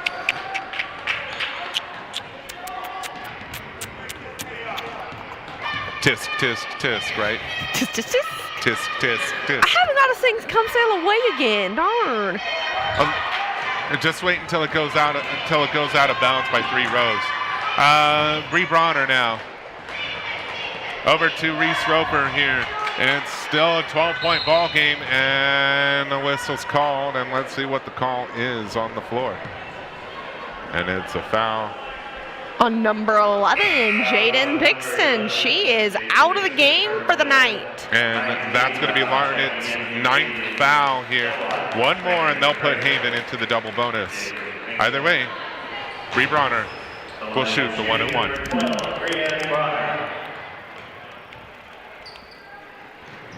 And the first one bounced around, and it went in.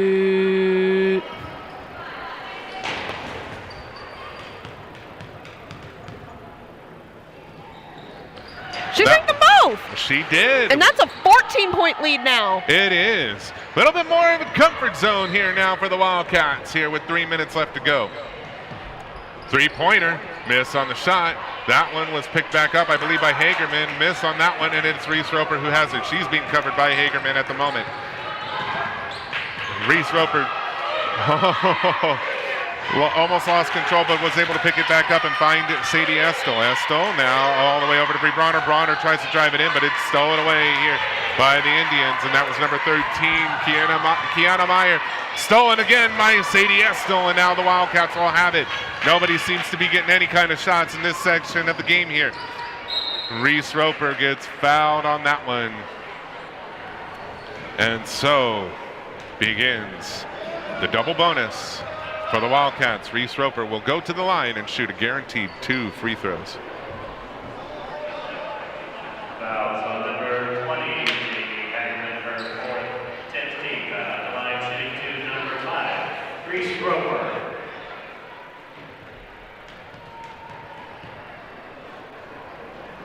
And the first one is. She sinked it. That was the 4th foul for Jamie Hagerman. That's another sinky. 2 for 2 for Reese Roper. Now we have a 16-point lead. How's that looking for you? It's looking good to me. I mean, It's a nice little bed. yeah. And Collins will now put 2 more points in for the for Larned. 30-second timeout here by the Indians, and that's going to leave them with 1 timeout left to go. So, okay, Larned now, foul trouble. We look at the board. They've got 2 players that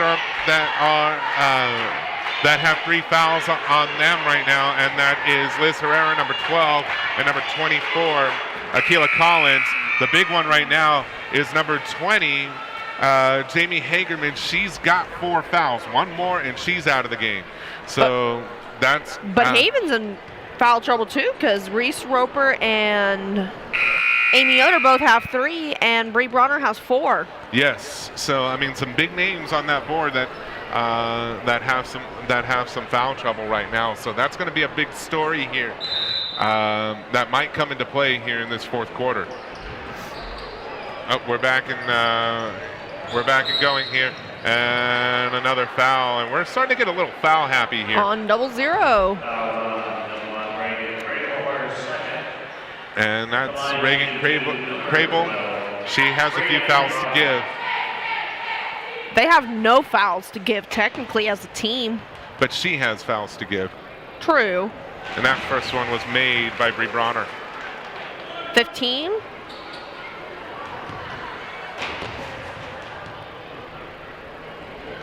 And now it's a 16-point lead.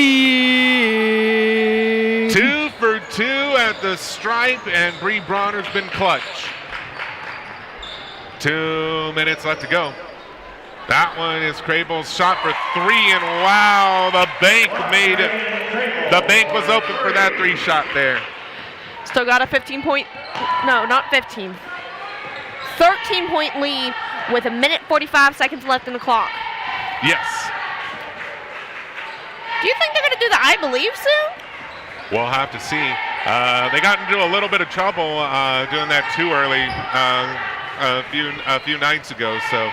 Well, they did do it like first 5 minutes in the game. Yes. So it's not like it's the first 5 minutes. It's like the last 2. I mean, I think they'll save it for the last minute, maybe the last 30 seconds. We'll have to see here. They're all seated at the moment. So. I think the boys is when they start to get out and play. Oh yeah, because then you have the girls team that's also a part of the student section. Yeah, the girls section likes to pump people up, unlike other people. But LOL. I'll stay out of that one. Yeah, that's a good plate of molasses for you. All right, Reese Roper misses on the first shot. And it's okay. It's okay. Number 20 needs to get 1 more foul and they'll be out. So, Reese Roper splits. and that's a 14-point lead. Catherine Holt over to Hagerman. Hagerman with the quick jump, and in it goes. A nice little swoosh for the basket. With 59 seconds left in the game. Yep. 12-point lead. I think they're trying to stall. Yeah, no shot clock. Remember that in high school basketball, or at least in Keisha high school basketball. So they're going to hold on to it for a little while. Although the cheerleaders are asking for them to shoot 2 or 3. So. Well, the band's saying 3. The cheerleaders are saying 2. Well, that's how the chant goes. Shoot 2 or 3. No. The band says 3. Yeah. That's how it has to go. Gotta love the synergy between. And there's a timeout being taken with 35 even seconds left on the clock. Yepers. And it's going to be a full timeout on Larned here. There we go. And that's their last timeout. They can't be able to stop the clock anymore. That's. Yeah, the cheerleaders are trying to pump the student section up, and they're just like, I think we got to challenge them, but I don't think any of them on their phone listening to us. So you know, True. we're gonna have to get them one of these in-ear like wireless in-ear monitors. No, and what get they one of them should to do go is out there. put this on the like PA system. No, that'd be too much of a distraction. You want to know how loud I am without the PA system? Well, maybe just put like a microphone like right here, and then have it connected to the system. Like so, at least put some speakers. No, what I'm saying is like we give them one of these packets here, the wireless. Every single student in the high school, that'd be a lot. No, we just give it to one of them, and then they hear us challenge them, and then all of a sudden they'll go like, they're telling us to stand up, guys. Nah. Oh, that'd be smart. I bet they could. I bet they wouldn't stand up. Probably not. Hey, you want to actually make that bet for the next game? No, I'm not a betting man. I like to keep my money. Hey, who said you had to keep? Who said it would be involved with money? Maybe just a sleep day during your class first hour for me? No. Why not? Because tomorrow we got to set these things. We got to take these things back down. Well, not tomorrow. It would be for the next game. And then it would be just like, I get one day out of a semester, I get to choose that I get to sleep. No. Jamie Hagerman gets called for her 5th foul, and she'll go out of the game here. Now Reese Roper will go to the line and shoot a guaranteed two free throws. First one Ooh, is that a one miss. kind of looked like I got stuck for a little bit. Yeah, it looked like it was going to go in, but it did not.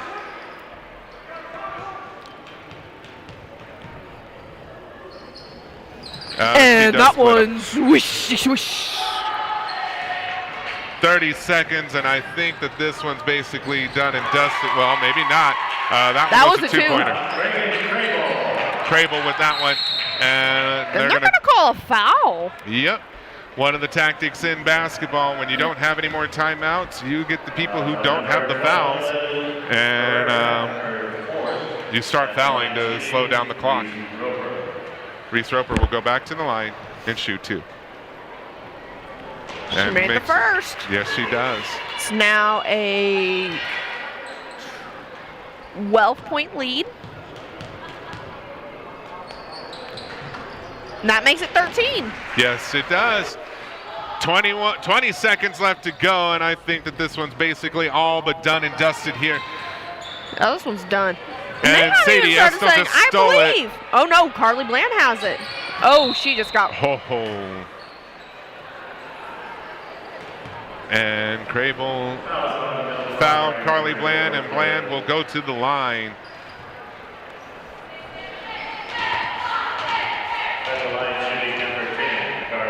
And she'll go to the line, shoot two. None of the Havens on the thing right there. Are they scared? Do they think they're not going to get the ball back? No, they don't need it. True. 2 for 2 They're at the practically strike. walking. It's a 15-point lead right here. Yep. They're going to keep the 15-point lead? Collins misses on that one. 2 seconds, 1 second. This one's over. And that's the buzzer! The clock strikes zeros. Your Lady Wildcats take home the victory. 47-32. Mallory, what are your thoughts on this one? That's a pretty good game.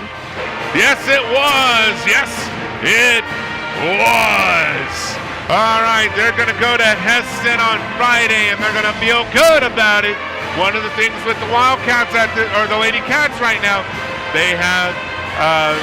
they've been doing well at home. On the road, a little bit of a different story. We're going to see if they can be able to turn things around on Friday night. All right. The band's playing right now. Let's go ahead and see if we can be able to get things going for the guys here tonight. There we go. So let's take a look at the guys here. We got some freshmen out there tonight. Oh, yeah, we do. And as you can see, the warm-up's already going. Here, you're seeing the Larned. Now you're going to be able to see the boys, the guys who are taking the court. And let's take a look at the at this Wildcat team here.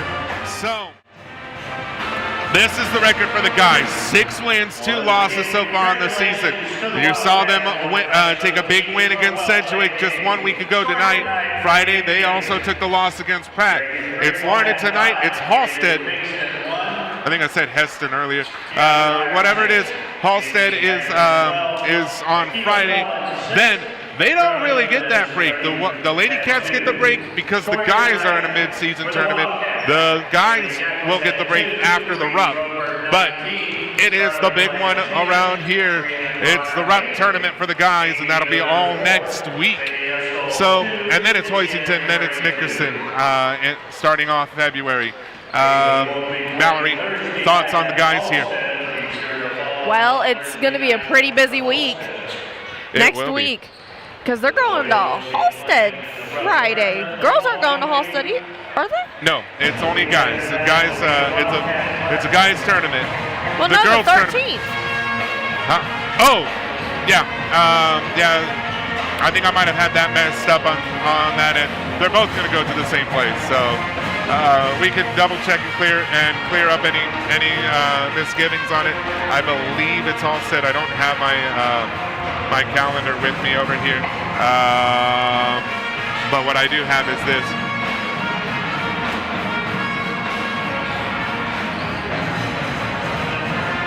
Yeah, it's at Halstead. I think I said Heston earlier, and that's middle school basketball. That's going to be at Heston on Friday. So my apologies on that, on getting things incorrect. But you know what? We strive to get things right eventually. Anyways, all right. So yes, both the guys and the girls are going to be over in Halstead on the 13th, and so. I think I said that on the pop-up here, and so we'll get that fixed for the next game. All right, now let's take a look at the Indians here.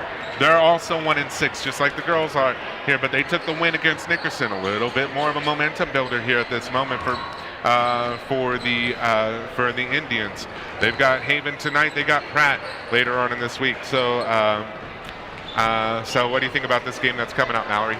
Well, I think it might be a fun little match. I think they'll get more physical than the girls, because boys like to fight. They'll scrap, yes.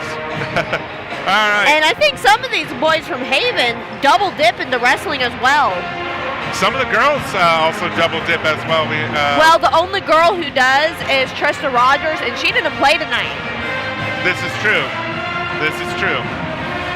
All right. You know what? They're doing some Uma Thurman at this moment. We're going to go ahead and make way for the band here, and you'll get to join myself and Garrett. Mallory, any shout-outs here? Well, thank you everybody. To the band for playing their awesome music, to the students and the fans who are all here watching the game. And thank you to the people who are watching this stream at home. It makes me and other people have fun things to do.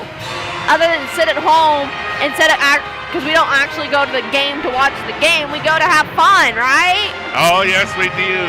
We indeedy do. All right, we're going to take a break. Yeah, we'll hear back from Mallory throughout the night. So, all right, we're taking a break.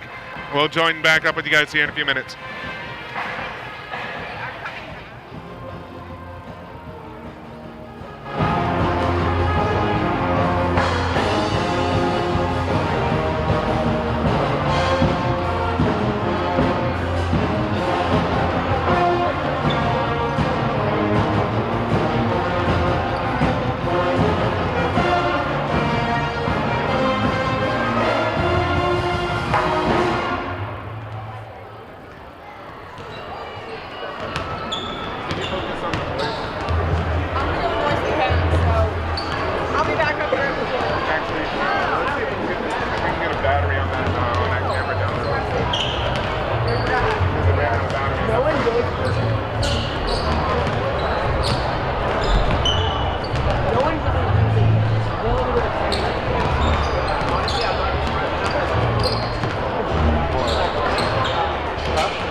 have any other batteries to go?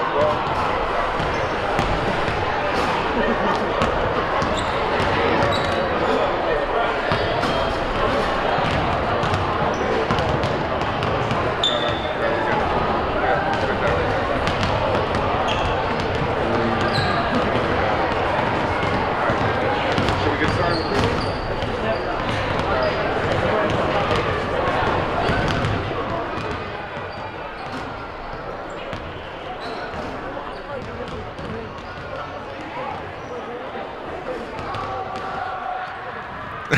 And they're starting off with a band right now. Let's go. Well, there we go.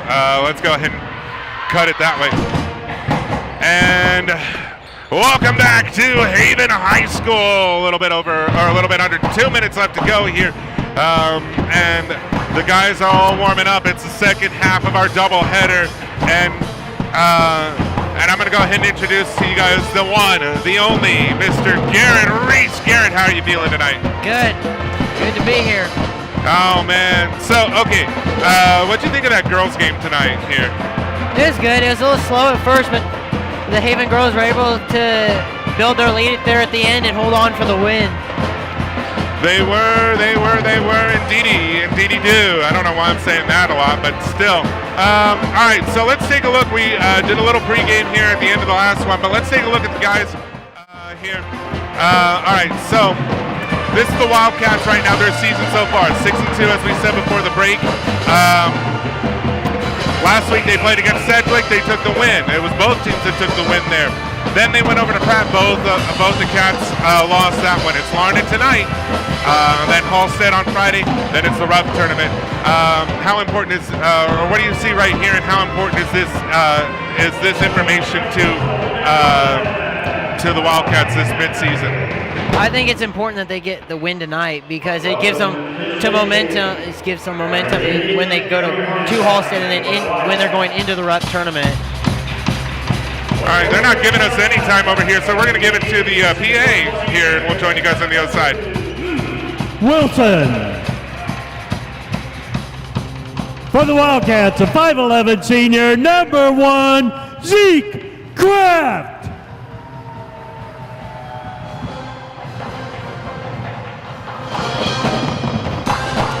For the Indians, a 5'9 senior, number 13, Ian Orth.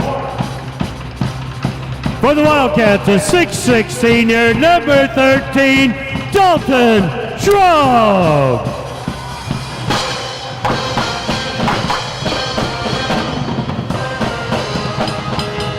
For the Indians, a 5'9 junior, number 15, Jaden Smith.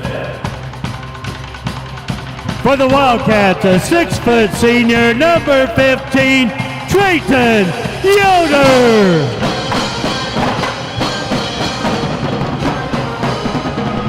For the Indians, a 6' senior, number 33, Thiago Hiss.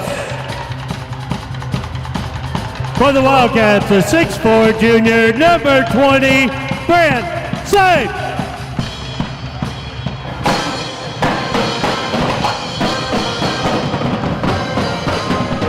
For the Indians, a 6'2 senior, number 35, Carlos Ibarra. And for the Wildcats, a 6'1 junior, number 23, DJ Miller.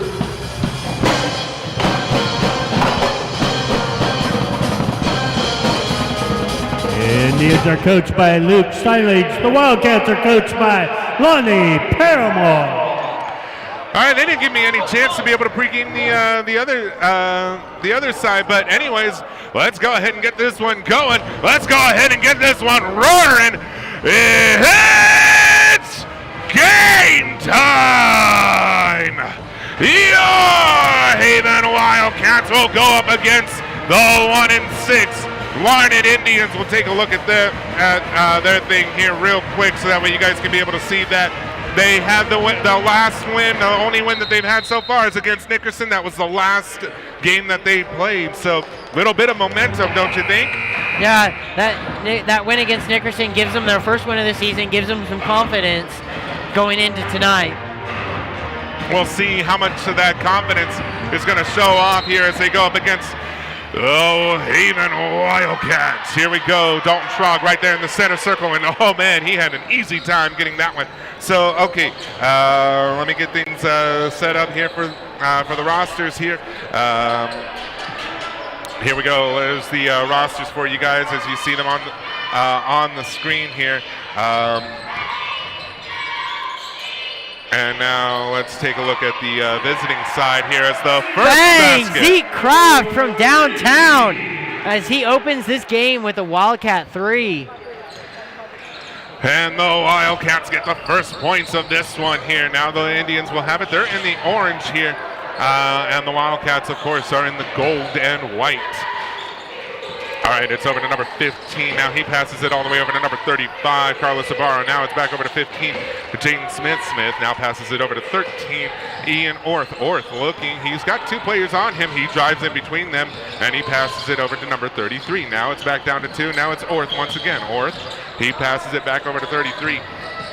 Tiago Hess, and now that's stolen away here. And now the Wildcats here 2-on-2, 1-on-1. We'll see. Nope, they decide to go back. DJ Miller. And miss on the shot, but it's Brant Sipe who gets the putback, and he'll get 2 points on that one. They really test my speed talking ability. All right, here we go. It's now number 35. He drives and goes up, misses on the layup here. That one was Carlos Ibarra. Now it's picked up by the Wildcats here. The Wildcats now with Zeke Kraft. Now it's DJ Miller. Now it's Dalton Schrog. Schrog thinks about it, goes up for 2 anyways, and no basket. He gets called for the travel. Yeah, it's a good move there by Dalton. Just took a couple too many steps there and got called for the travel. And now the Larned Indians, and Dalton. And you know, just like I said earlier in the girls' game, you know, someone makes a mistake, they want to right away rectify that mistake, and that was Dalton Schrog who got the poke, and that one did go out of bounds on the Indians. Schrog now, he's got it. He passes it out over to Yoder. Yoder now over to Kraft. Kraft gives it over to Miller. Miller for the open 3. And it's a miss on that one. And that one was a turnover there. Now it's Luke Wilson who had it. Now it's back over to Ian Orth. To Jaden Smith, and Smith will now travel it and take it down, and now, what are they calling on that one? Is that a foul or out of bounds? I think that one was out of bounds. Well, they did end up calling a foul. It was on Trayton Yoder, and that's his first personal of the game and the first team foul for Haven. My apologies on that one. I did not see the hand signals there. I just saw the point for the inbound play there, so good catch. Orth for 3 on that one, missed as it hits the front iron, but it's picked back up by the Indians, and now it's bounced back out. Again, the Indians will retain possession here. And that one almost goes all the way back. It does go out of bounds. Turnover here on the Indians, and the Wildcats will get possession of the ball. Yeah, the Haven defense early on in this game is giving Larned some trouble offensively. Zeke Kraft now over to Yoder. Now it's over to Miller. Miller gives it to Schrog. Schrog goes up. Misses on the shot, but doesn't matter. He'll go to the line, and he'll shoot 2 on that one.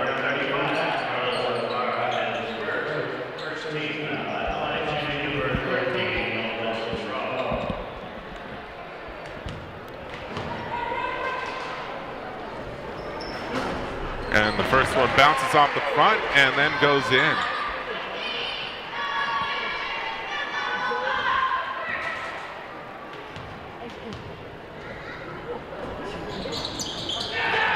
Then he gets the second one to go in.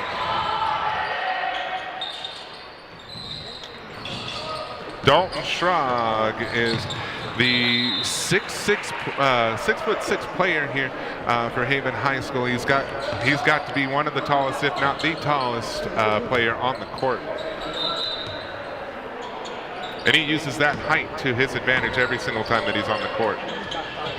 DJ Miller gives it over to Zeke Kraft. Kraft now back down to Brant Sipe. Sipe down to Miller. Miller goes up, misses on the shot, and that one is picked up by number 35, Carlos Ibarra. Ian Orth.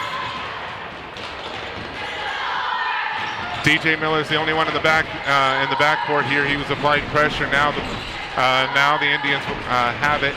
It's Orth who has it. Now it's number 2, Luke Wilson. Wilson, now it's passed around.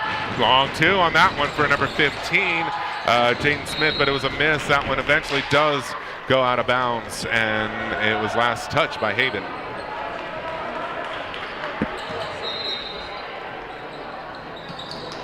Oh, DJ Miller just takes that one away. Fast break, up, and in it goes. I think I said fast break. That's actually a breakaway. He was by himself on that one. Yeah, he was all alone because he got that easy steal, and there was no Larned defender back there to contest the layup. Orth now. Oh, and Grant Sipe almost got the steal there. And DJ just took that one away, second time. And it's a foul there, and I believe it's a shooting foul anyways. So DJ Miller will go to the line, I believe, and he'll shoot 2. Nope, it was not a shooting foul. My apologies, it was a foul on the floor. So it was just prior to the act of shooting. DJ is just everywhere defensively. 3-pointer, miss on the shot there. DJ struggling from 3 like he did the last home game last week against Sedgwick. So hopefully he can get one to fall and then give him some confidence and get rocking from 3. Orth. And now they pass it around here. And that one goes way over the basket here. Larned collects it back up here. Now it's back over to Orth. Now it's over to number 35, Carlos Ibarra. And DJ Miller now has come up with the ball again. And he has been electric on defense so far. David Yoder up, miss on the shot. It's collected by the Lions now. Or Lions. That's the second time that I've done that tonight. By the Indians, the Larned Indians. I'm going to make a whole bunch of enemies by calling them Lions. Orth now. And that one goes up, miss. Up again. That one goes in. And that one was number 5, Easton Fitzpatrick, who gets that one. And it'll be a foul as well on Hayden.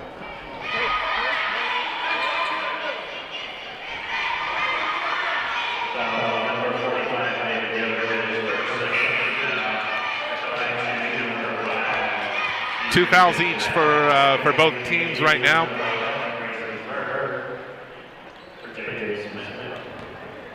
And if you are, well, here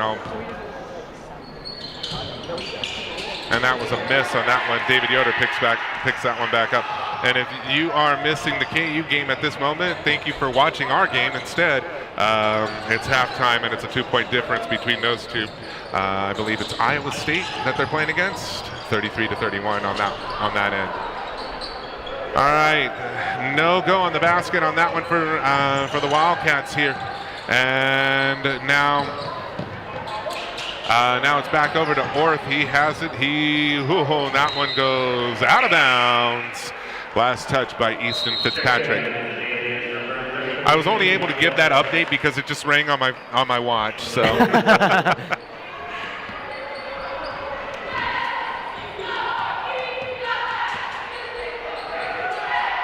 All right, Zeke Kraft, Nash Ray. Nash now over to DJ Miller. Miller over to Zeke Kraft for 3. And a miss on that one, but David Yoder picks it up. Miss on his shot there. And now the Larned Indians will have it. And DJ Miller slips on the play there, but he's able to get back up. And a travel is called there. And that one was Easton Fitzpatrick. And right now, if you're Larned, he's been kind of the one that's been turning things over a little bit. Yeah, that Haven defense is just all over every Larned player, just up in their face when they get the ball. So it's hard to find an open passing lane or an open shot right now if you're Larned. DJ Miller. Now it's Trayton Yoder. Now it's over to Brant Sipe. Sipe down to David Yoder. And that one goes in. He has been trying for that basket all night, and he finally gets that one to fall in. And a travel once again here by Tiago Hess. And members of the pep band were pretty excited when David got that bucket to go in. Hey, you know, Haven is the school is a family. So, and I believe if I'm not mistaken, he has been a part of the pep band as well, or at least part of band. So, I may be mistaken. Brant Sipe up and in it goes. It was the Holy Roller as they rolled right in. 13-2 for the Wildcats right now. A 11-point lead here. And David Yoder takes the steal. It's DJ Miller who has it. He'll put it up, and wow, that was a beautiful layup here for DJ Miller. And DJ Miller right now is on fire. And a timeout is called by Larned. All right, so on this quick timeout break, I mean, if you're Haven, you're smiling from ear to ear, aren't you?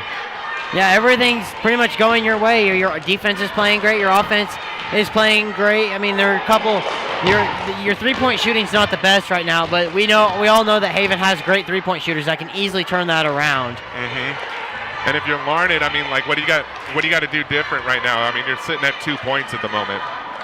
You got to find a way around the stifling Haven defense. You got to find a way to break that pressure, that 13 press that Haven is so famous for using.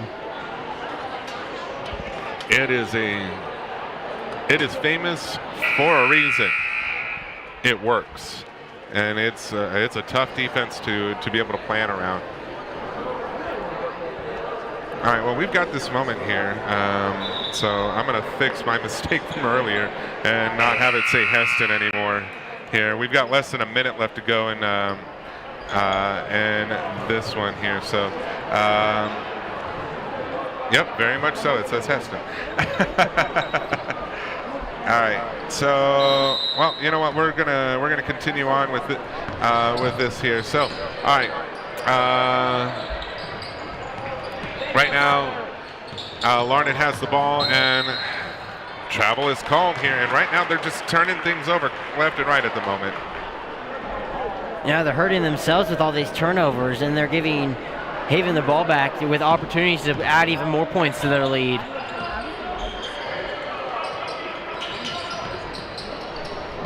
DJ Miller has it on the wing. Now, and almost a turnover, and Trayton Yoder saves the ball for the Wildcats, and then he tries to get it into David and turns it over himself. It is Orth who has it. Now he passes it, and it's back over to Orth now. And he's got two Wildcats there. Now it's number 35, Ibarra. He passes it, and that one goes up, and it goes in for Tiago Hess.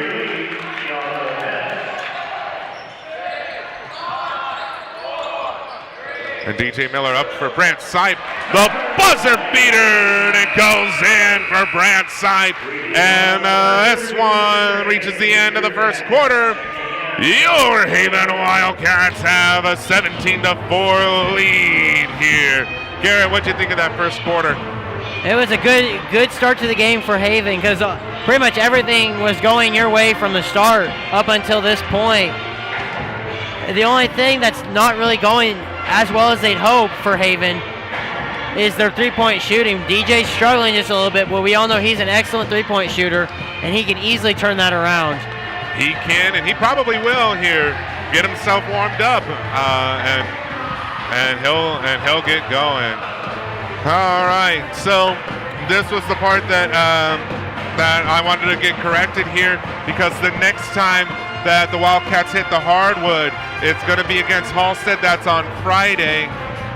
Then the guys go back to Halstead all week next week, as it's the Rub tournament. The next time you get to hear us, see us, and get to be on the Wildcat Network, it's going to be the 49th annual Wildcat Classic. 3 days, 12 games. We get no break, and the girls at that point, they won't get a break either. That's all going to be live over here. Mid-season tournaments coming up, and that's always a big thing, right, Garrett? Yeah, those mid-season tournaments are huge because if you win one of those one of the mid-season tournaments, that helps you with your bid for state and your record for state to be considered for state in March. Trayton Yoder gets the foul. That's his second. That's the third for the team here. Yeah, and I mean the Rub tournament, they not a kickball, I guess, and so that one will go out of bounds, or not out of bounds. It'll go all the way back, but since it was last touched by a Wildcat, it's not a backcourt violation. I mean, both tournaments, the Rub tournament and the Wildcat Classic, Dalton Schrog takes it. Let's see what he's going to do with this one. Goes up and in it goes. They won't let me talk about the tournaments, Garrett. Good steal, and I heard a few people yelling, dunk it. They wanted Dalton to throw it down, but he wasn't able to because he was heavily pressured there, but he was still able to get it to go in the basket. So, it was a bit of moment there, but I mean, like, you know, I'll be glad to be interrupted here on baskets. Dalton Schrog goes up, misses on the shot. I was going to say, with these two mid-season tournaments, I mean, it's good to get that bid for state, but they're also basically state prep. The Rupp will always have some good teams involved, and so will the Wildcat Classic. I mean, typically number ones are usually involved in the Classic and in the Rupp, correct? Yeah, there's usually state contenders in both the Rupp and Wildcat Classic tournaments. It'll be a tough field for both the guys in the Rupp tournament and the girls in the Wildcat Classic this year. It always is, but you know, competition. You always want good competition. All right, Orth now. It's now Ibarra. Now it's over to Hess. Hess tries to get around, and that one will go out of bounds. Another turnover for the Larned Indians here. 19-6 here. Haven with the lead. 6:20 left to go in this first half of play. Brant Sipe, he got it. He'll miss on the shot. Dalton Schrog, whoa, and I think, yes, he collects the foul. He'll go to the line, and he'll shoot two.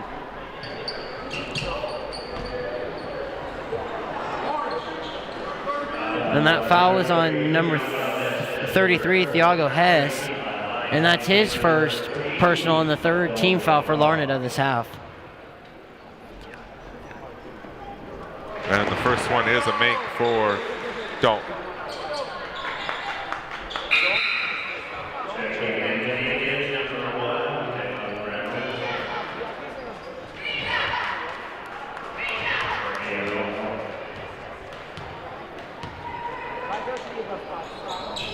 And Dalton Schrog will make it 2 for 2 at the stripe. 21-6 right now. Haven with a commanding lead here with 6 minutes left to go in this first half. Dalton Schrog almost had the steal there, but it's Thiago Hess who had that one. And they call the foul, and I believe that they'll call the basket as well. Yeah, they are counting the basket there, so Larned will get a chance for a three-point play here.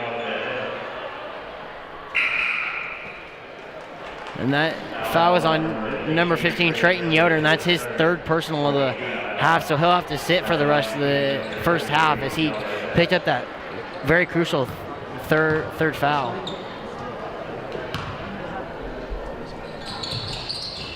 That one was a miss. No three-point on that one.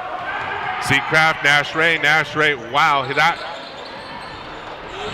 I got to give props to Nash Ray. I mean, I think he jumped over himself on that one. Yeah, he got up there to catch that pass, and unfortunately the ball just rolled out of the rim for him.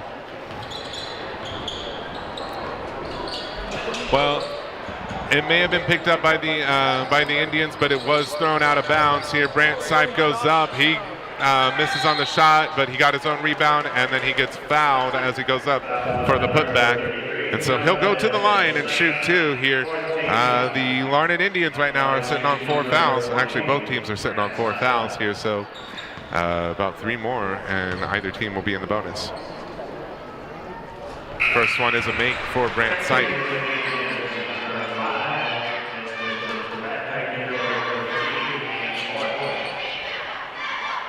is Miller. Kiana Meyers.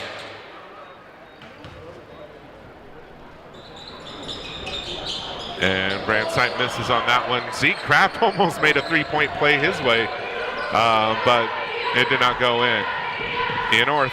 Now it's over to Talon Reynolds. Now it's back over to Orth. Orth has two Wildcats guarding him. Now it's back over to Reynolds. Reynolds now. He's got two. Whoa, and Zeke Kraft almost came away with the steal on that one, but now it's still Larned's basketball. Orth thought about the three, didn't do it, and now he's got two, and now it's back over to Reynolds. Reynolds back over to Orth. Orth is going to drive in now. Whoa, and it's picked out of the air by Brandside. Yeah, that was a good steal there by Brand just to pick it out of the air. Nash Ray, DJ Miller, Dalton Schrog for the jumper, and he gets that one to fall in. And right now, Haven 24-8 at this moment.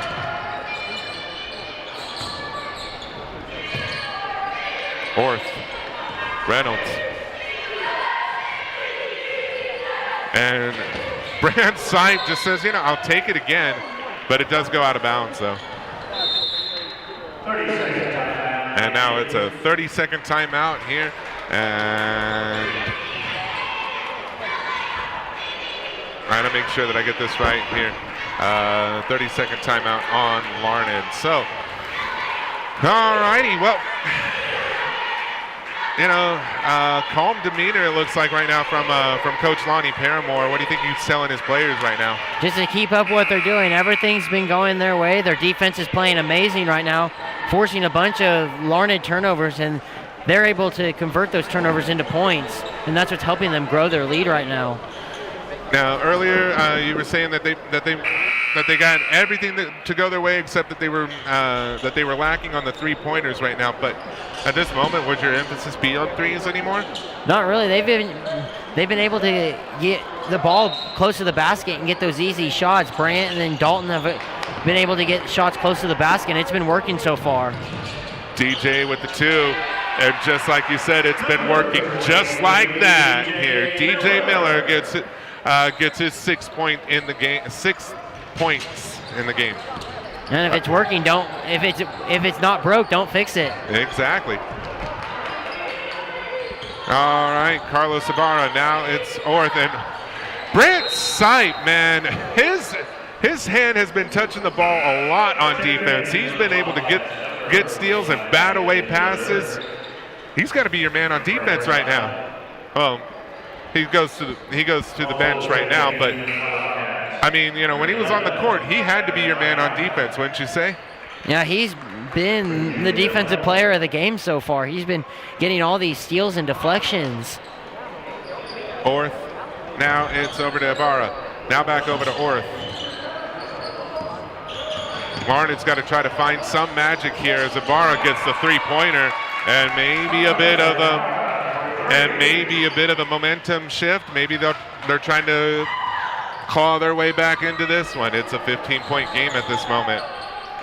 Zeke Kraft, David Yoder, Nash Ray, Gatlin Reinhardt now back to Nash Ray, and then Zeke Kraft. Then it's Dalton Schrog. Schrog drives, goes for the J, and gets that one to fall in. Answer a three with the two, but I mean, the scoreboard still showing a pretty good lead for the Wildcats. And that's another example of Haven being able to get the ball close to the basket for an easy shot. Three-pointer for Orth, missed on the shot. It is picked up by Ibarra. Now it's back over to Orth. And Haven was just real quick to get the pressure on him. Orth recollects it. Schrog gets a hand on it. That one goes out of bounds. Last touch by Dalton Schrog.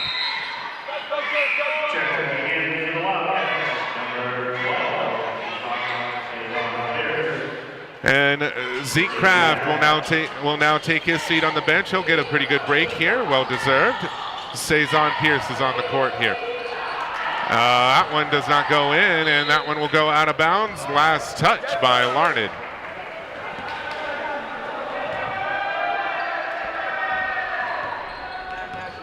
Nash Ray, he's got it. Now it's over to Cezanne. Now it's back over to Nash.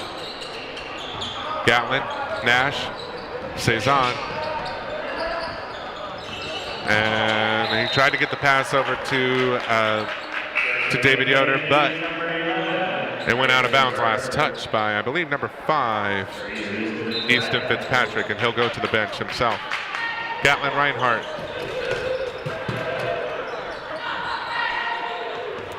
Gatlin now Nash, Cezanne.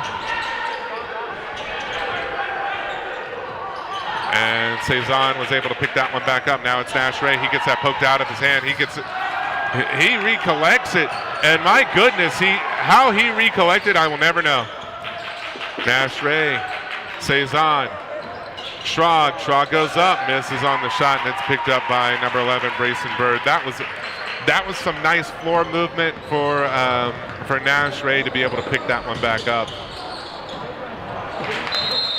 And that one goes out of bounds. It was last off the fingertips of Talon Reynolds. Gatlin Reinhardt has it now. 17-point lead for the Haven Wildcats with 1.5 minutes left to go in this first half of play. Orth, he took it away. Now it's over to Talon Reynolds. Orth found him. Nash Ray again. This kid surprises me every single time I see him on the court, on the football field. It doesn't matter. Yeah, he got up for that rejection, and Dalton went crashing into the bench trying to save it. Two athletic plays right there by two different Haven players. Talon Reynolds. He gives it over to number 15, Jaden Smith. Now it's over to 11, Bird. Now it's Reynolds for 3, and he gets that one to go in. And now it's a 14-point lead here for the Wildcats here. Less than 1 minute left to go in this first half of play. Nash Ray here. He gives it over to Gatlin Reinhardt. Now it's back over to Nash Ray. Brand Sight, Cezanne Pierce, Nash Sight, back over to Gatlin Reinhardt for 3. And that one was a little overshot there.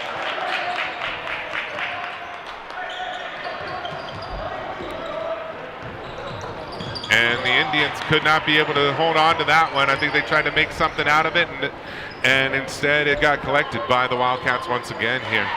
20 seconds left to go. It looks like they're content to settle with the last shot of the half.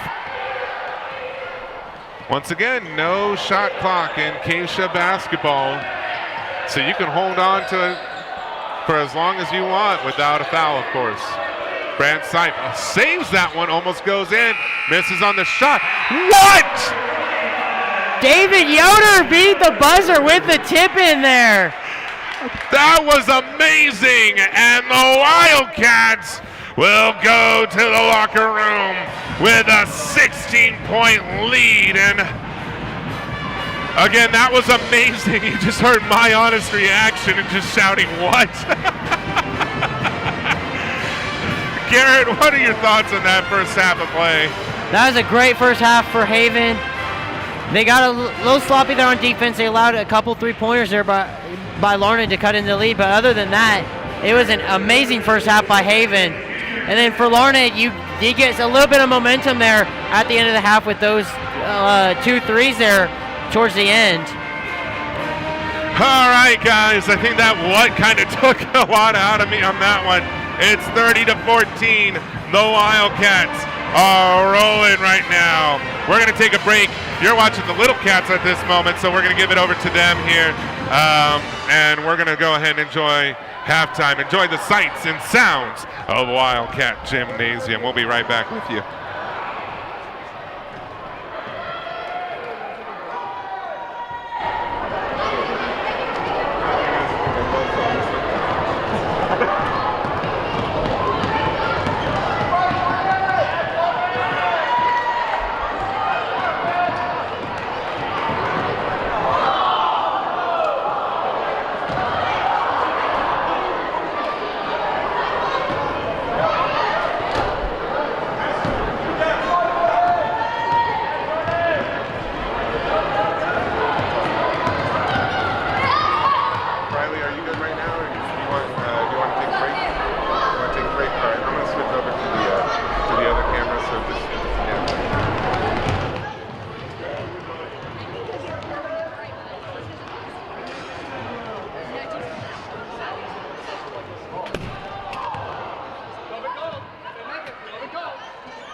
Number 15, Jaden Smith. Number 33, Tiago Hess. And number 35, Carlos Ibarra. Starting the second half for the Wildcats, number 1, Zeke Kraft. Number 13, Dalton Schrog. Number 15, Drayton Yoder. Number 20, Brant Sipe. And number 23, DJ Miller. Alrighty, and we are back, and we're set to start the second half of play here, here at Wildcat Gymnasium. You know, it's always really nice to be able to have something special like the little cats playing basketball and all that. But I mean, you know, we also have to take our own breaks as well. So. Bang! DJ Miller hits his first three of the game. For three. I didn't even have time to start this one. DJ Miller gets the three-pointer. Here we go. Now, the Wildcats are hot on this one here. And Garrett, what do the Wildcats have to do to be able to keep the victory on this one? Just do much of what they did in the first half, like that right there, is block shots and force turnovers from Larned and score off those turnovers. There's another three-point shot miss on that one. And so Larned will have it here, and it is currently, well, it was Tiago Hess who had it, and then it was Orth, and now it's over to Smith. Now Smith, he will pick it back up, and now it's over to Orth. Now it's Smith, and he's looking for a little bit of help here. Trying to find a friend, and he finds a friend in Orth here. Now Orth is looking, and he gives it all the way down to number 2, Luke Wilson. And that's stolen away by DJ Miller. Zeke Kraft here, he's got it. Back over to DJ. DJ gives it to Kraft. Kraft now over to Yoder. Yoder to Schrog. Schrog for the 2. Number 13, Dalton Schrog. And Dalton Schrog gets that one to go in, and that is his 12th point of the night.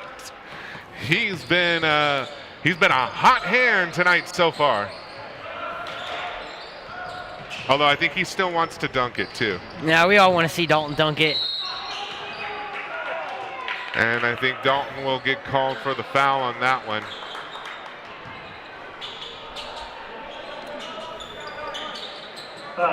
Yeah, that foul will go against Dalton Schrog. That's only his first personal of the game, and then the first team foul for Haven of the second half. I mean, you know, we say dunk it. They're going to say dunk it as well. But I mean, obviously, go for the high percentage shots. DJ Miller up, and high percentage shots like that. That's a beautiful layup by DJ Miller, and that's his 11th point on the night. And I think he's giving Dalton a run for his money for the most points. Smith now. And that one was tipped, but it is picked up by Tiago Hess, and that one is a travel, no foul, called no points.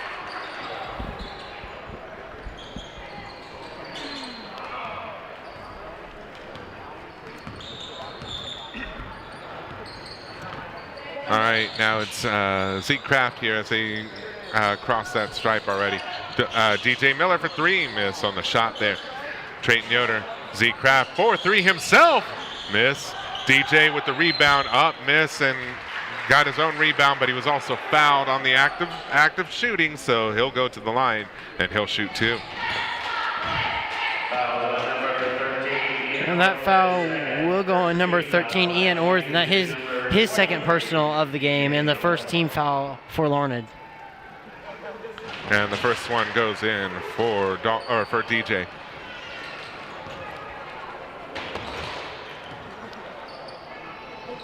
And the second one also goes in, and so he'll take that 13th point, and you know, a bit of a friendly wager, I guess here, Garrett. Who's gonna come out on top in the battle of the points? Is it gonna be Dalton or DJ? I'm gonna go Dalton. Oh, Zeke almost wanted to have his say there. Brant Sipe was able to get that one, and now it's all the way back to DJ. DJ Miller up, and that one was batted away, and now Larned has it. Orth, and he gets tripped up, but he'll keep the ball, and now it's Smith. Back to Orth, goes for 3. Miss on the shot there. And a foul is called on the floor, and that one will be against Larned.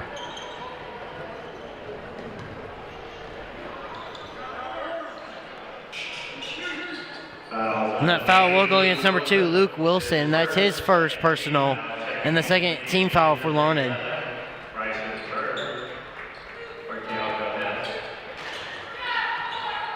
DJ Miller, he has it. He'll go across the midcourt stripe with it. Now it's over to Zeke Kraft, back over to DJ Miller. Dalton Shrug up, long J. He gets that one to fall in. And I mean, you know, we were saying like who's gonna have it, but I mean like right now, 27 of Haven's 41 points have been scored by either Dalton Shrug or DJ Miller. So I mean, they're doing some amazing stuff tonight. They are.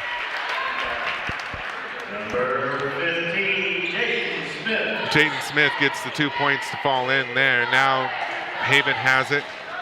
It's Trayton Yoder who has it. Now it's back over to Zeke Kraft. Now back over to Yoder. And it's down to Dalton Shrog. He thought about it. Now it's over to Trayton. Trayton goes up. And you'll hear me call those the holy rollers because those things seem to roll forever, but they go in. He was able to get that teardrop floater to just find its way in the basket. 43-16 here, 3.5, and that one's batted away. And it was last touched as it went out of bounds by the Indians. That's a good block there by Dalton on Larned's 3-point attempt.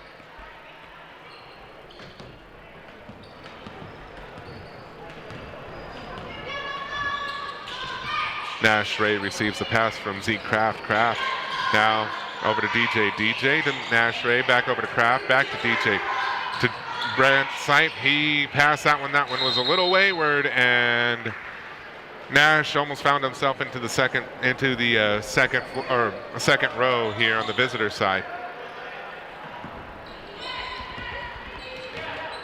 I don't know which side would it be better to crash on, visitor side or the home side? I mean, the visitor side doesn't have the backs, but you also don't have the fans to be able to catch you. Yeah. Smith misses on his attempt there. It's picked up though, and that one gets out of bounds. Last touch by Luke Wilson.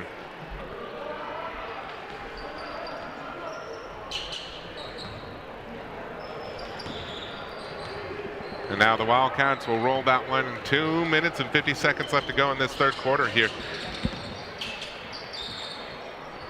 They're passing it around. DJ back to Kraft, back over to Nash Ray. Ray with the drive. Brant Sipe with the bucket right in that one here. And that's Brant Sipe's 9th point on the night here.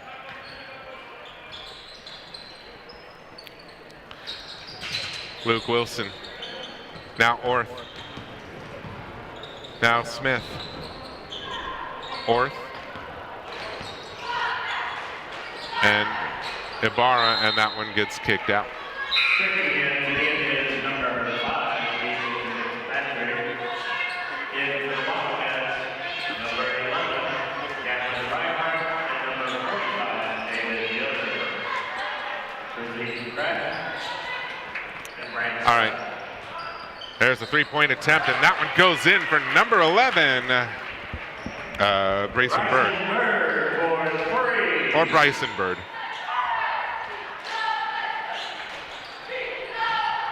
Wildcats now, and Bird is able to pick that one up.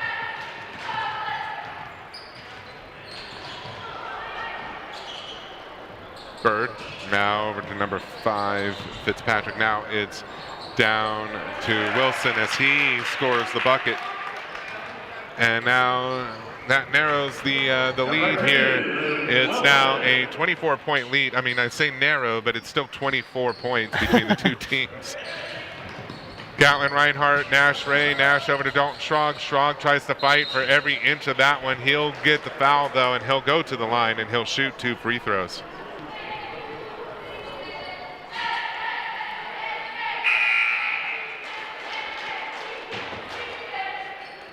That was And that foul will go on number 2, Luke Wilson, and that's his second personal of the game and the third team foul for Larned.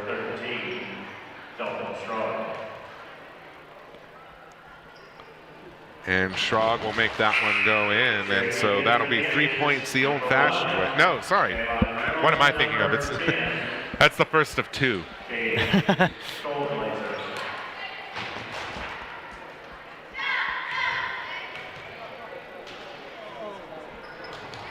There we go, 2 for 2 at the stripe for Dalton Schrog.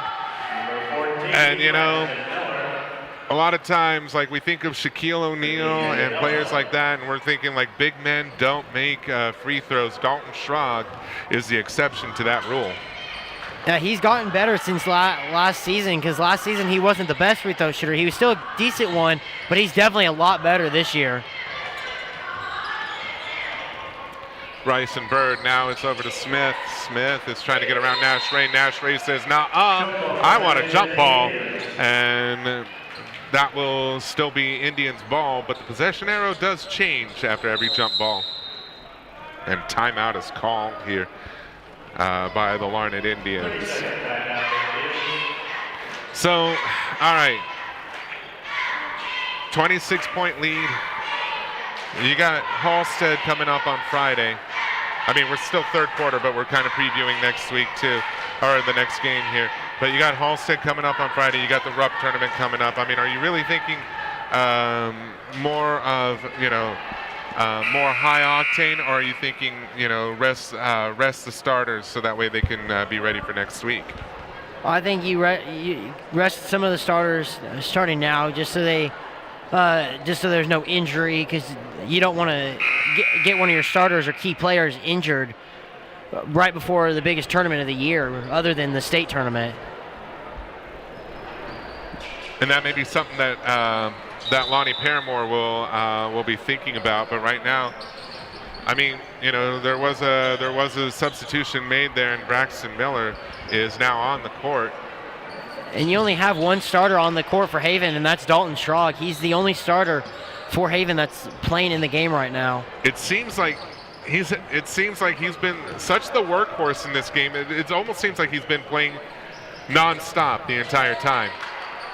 Nash Ray, he's got it. Braxton, now Nash. Nash for the long distance 3. Miss on the shot, picked up by David Yoder. Jump ball. This time it's going to be Haven's favor here as they have the possession arrow. 30.2 seconds left to go in this third quarter. David Yoder over to Dalton Schrog, long distance 2. Miss on the shot, and that one goes out of bounds. Last touch by the Wildcats.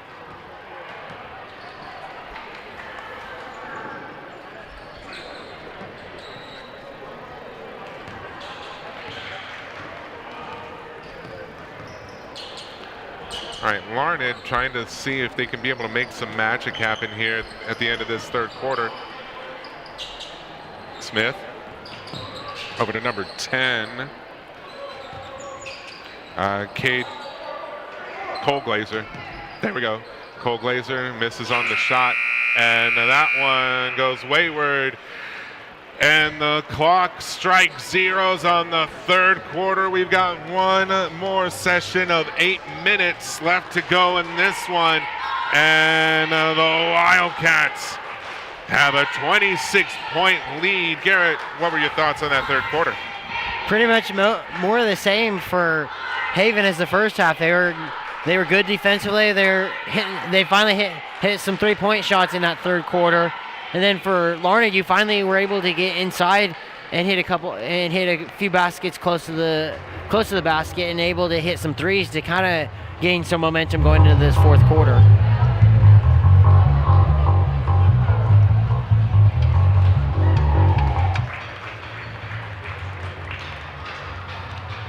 A little bit of base action right there for you.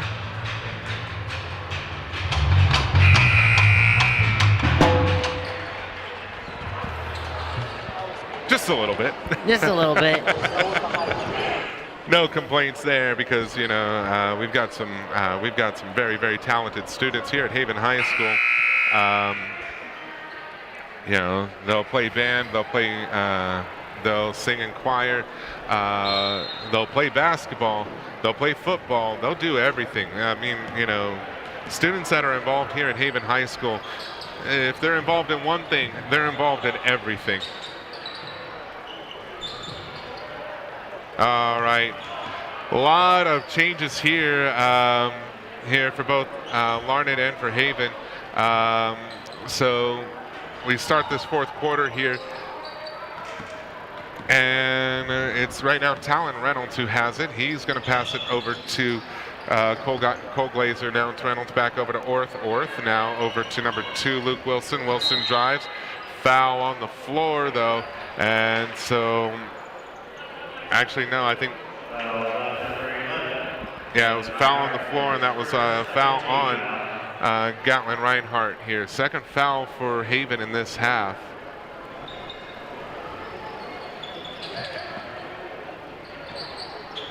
So, Larned, I mean, like, we're still, like, we've already started seeing CKL League matchups already, and, you know, that's going to continue through the month of February, too, once we get past these mid-season tournaments, as Talon Reynolds misses on the three-point shot.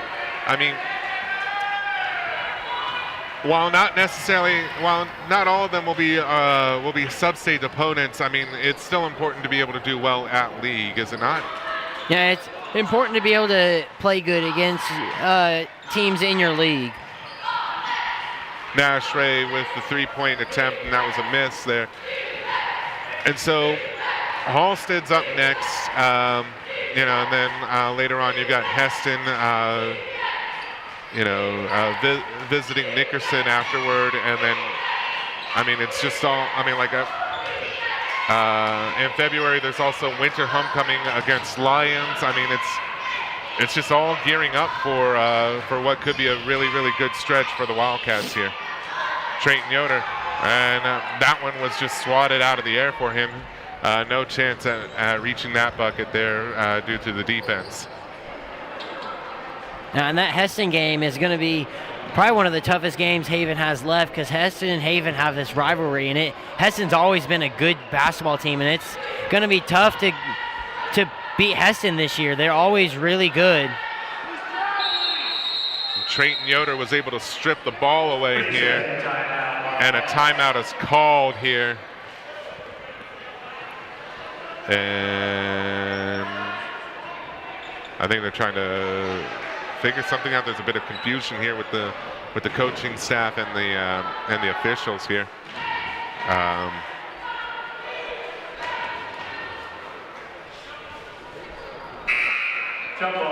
And they called a jump. Apparently there's a jump ball called instead of a timeout.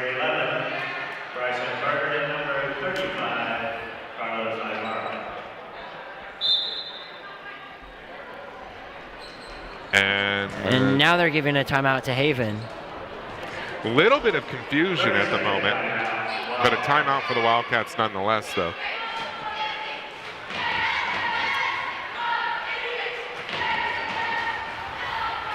All right. I can't see the scores by our two top scoring players here. So I mean, you know, they're still dressed up. They're not in their warm-ups right now. So there's still a chance that we could see some of the starters back on the court. You know, never say never type of deal, but. Well, I mean, I say never, but then, you know, we've got a full slate of players here. So let's see here, to reset the court here, we've got Nash Ray, Braxton Miller, Gatton Reinhardt, David Yoder, and Cezanne Pierce all on the court right now. Cezanne's got it. Now it's over to Nash Ray. Now it's Braxton Miller. Miller drives it and gives it over to Pierce. Pierce now gives it over to Yoder. Yoder up, and that one rolls away from the basket. Foul called, and I believe that's a foul on Reinhardt.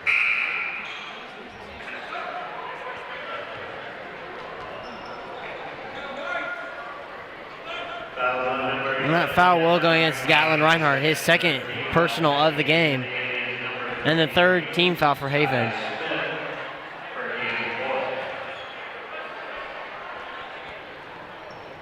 All right, let's see if we can be able to reset for Lions on the court. They've got Carlos Ibarra. They have number 11, Brayson Bird, number 1, Talon Reynolds, number 23, Ty Smith, and number 10, Cade Colglazer. No score on that possession there. Nash Ray, now he has it, and he'll draw the foul, and that'll be a shooting foul. So he'll go to the line and he'll shoot 2. And that foul will go against number 35, Carlos Ibarra. And that's his second personal of the game and the fourth team foul for Larned. And that one is a miss for Nash on the first attempt there.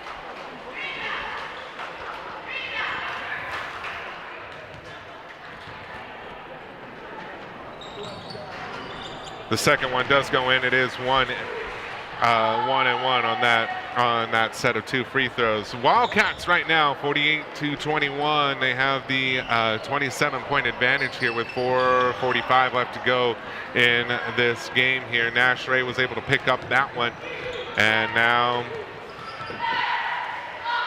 he gives it over to Cezanne Pierce. Now it's Yoder. Braxton Miller for 3, and a miss as it hits the front of the iron.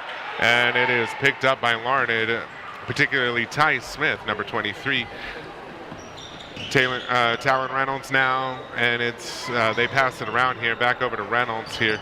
Now it's Ibarra. Ibarra tries to drive, and now he gives it over to number 11 here, and that one rolls in, and that one is a 3-pointer here for number 11, Cade Colglazer.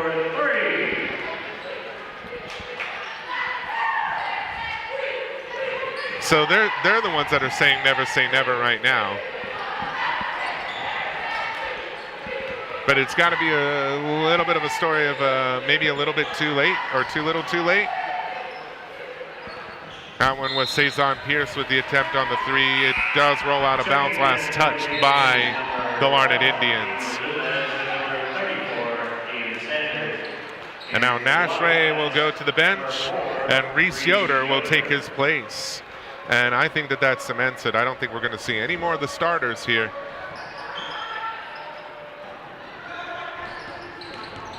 Gatlin Reinhardt goes up, misses on the shot, and that one is picked up by Colglazer.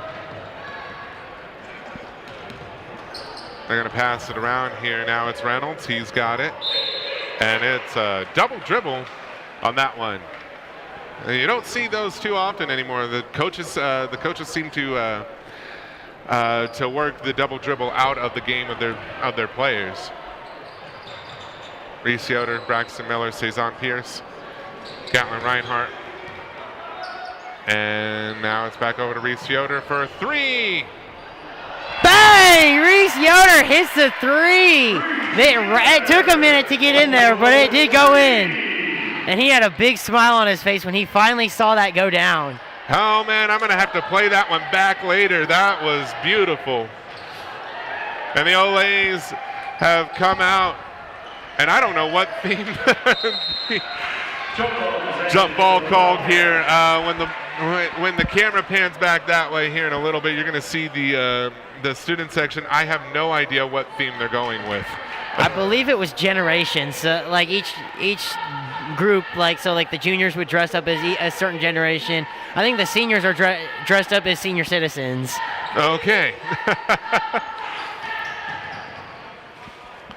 I mean, I just see somebody out there with the walker here. So, I mean, Reese Yoder for another 3, miss on the shot there. A little short on that one. He was wanting to go 2 in a row there. 2:20 left to go in regulation here. Colglazer. Oh, he thought he was going to go for the shot, and instead it was a jump ball. The Indians will retain possession. They have the possession arrow in their favor. Talon Reynolds And that was almost to nobody, but Ty Smith was able to get it. Reynolds, Cole Glazer, and Reese Yoder just yanked that away from Cole Glazer's hands. Braxton Miller over to Reese Yoder. Back over to Braxton. Now it's Cezanne Pierce. Now it's Gatlin Reinhardt for 3. And it bounces off the back of the iron. And now the Indians will have the ball here.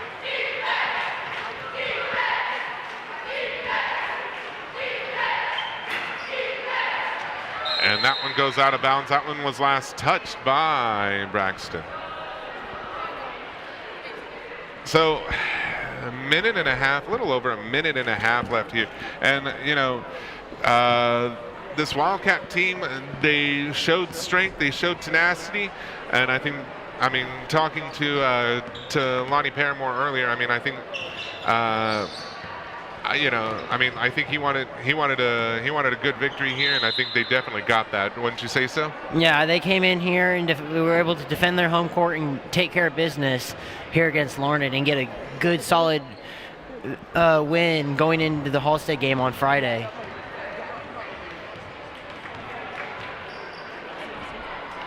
Reese Yoder. And they're going to pass it around here. Cezanne Pierce with it. And Reese Yoder for 3. Miss on the shot there. And that Cezanne got the long distance jumper to fall in. And the bench is going crazy right now. I guess it was for 3. Never mind, they said it for 2. They did rule it a 2. He was just inside the 3-point line.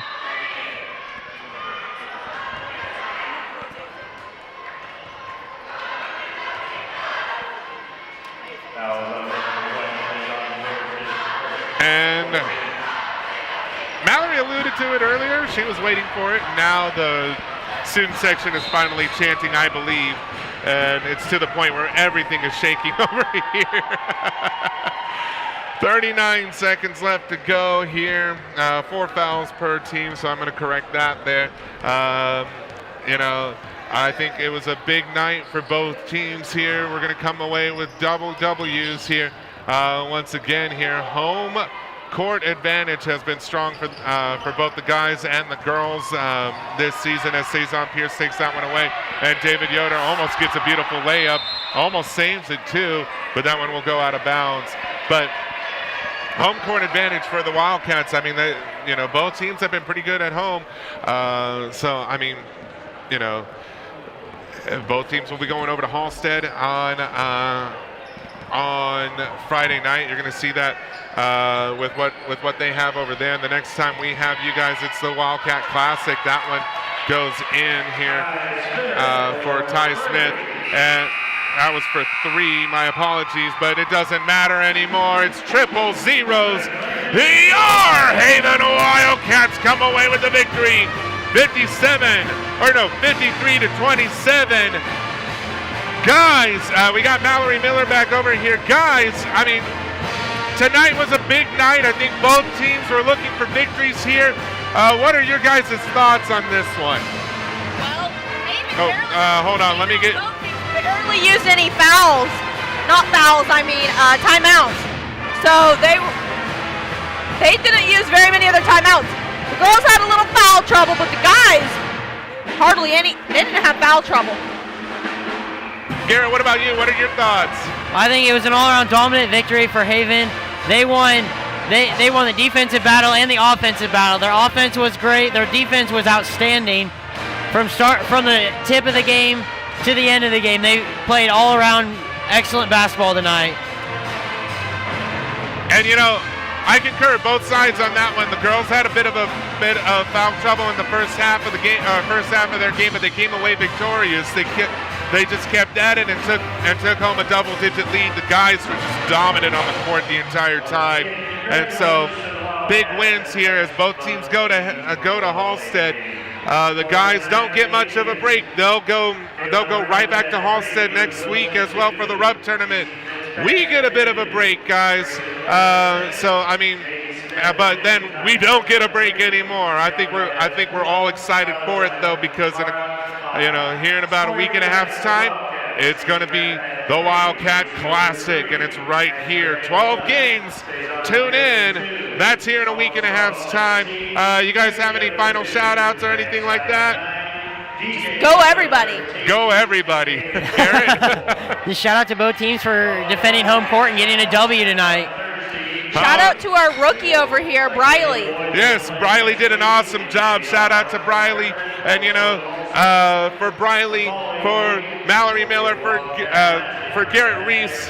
Hey guys, it's been a pleasure. We're gonna catch you guys. My name is Paul Clements. We're gonna catch you guys here in a week and a half's time. Wildcat Classic, right here on the Wildcat Network. We'll see you guys then. Have a good night.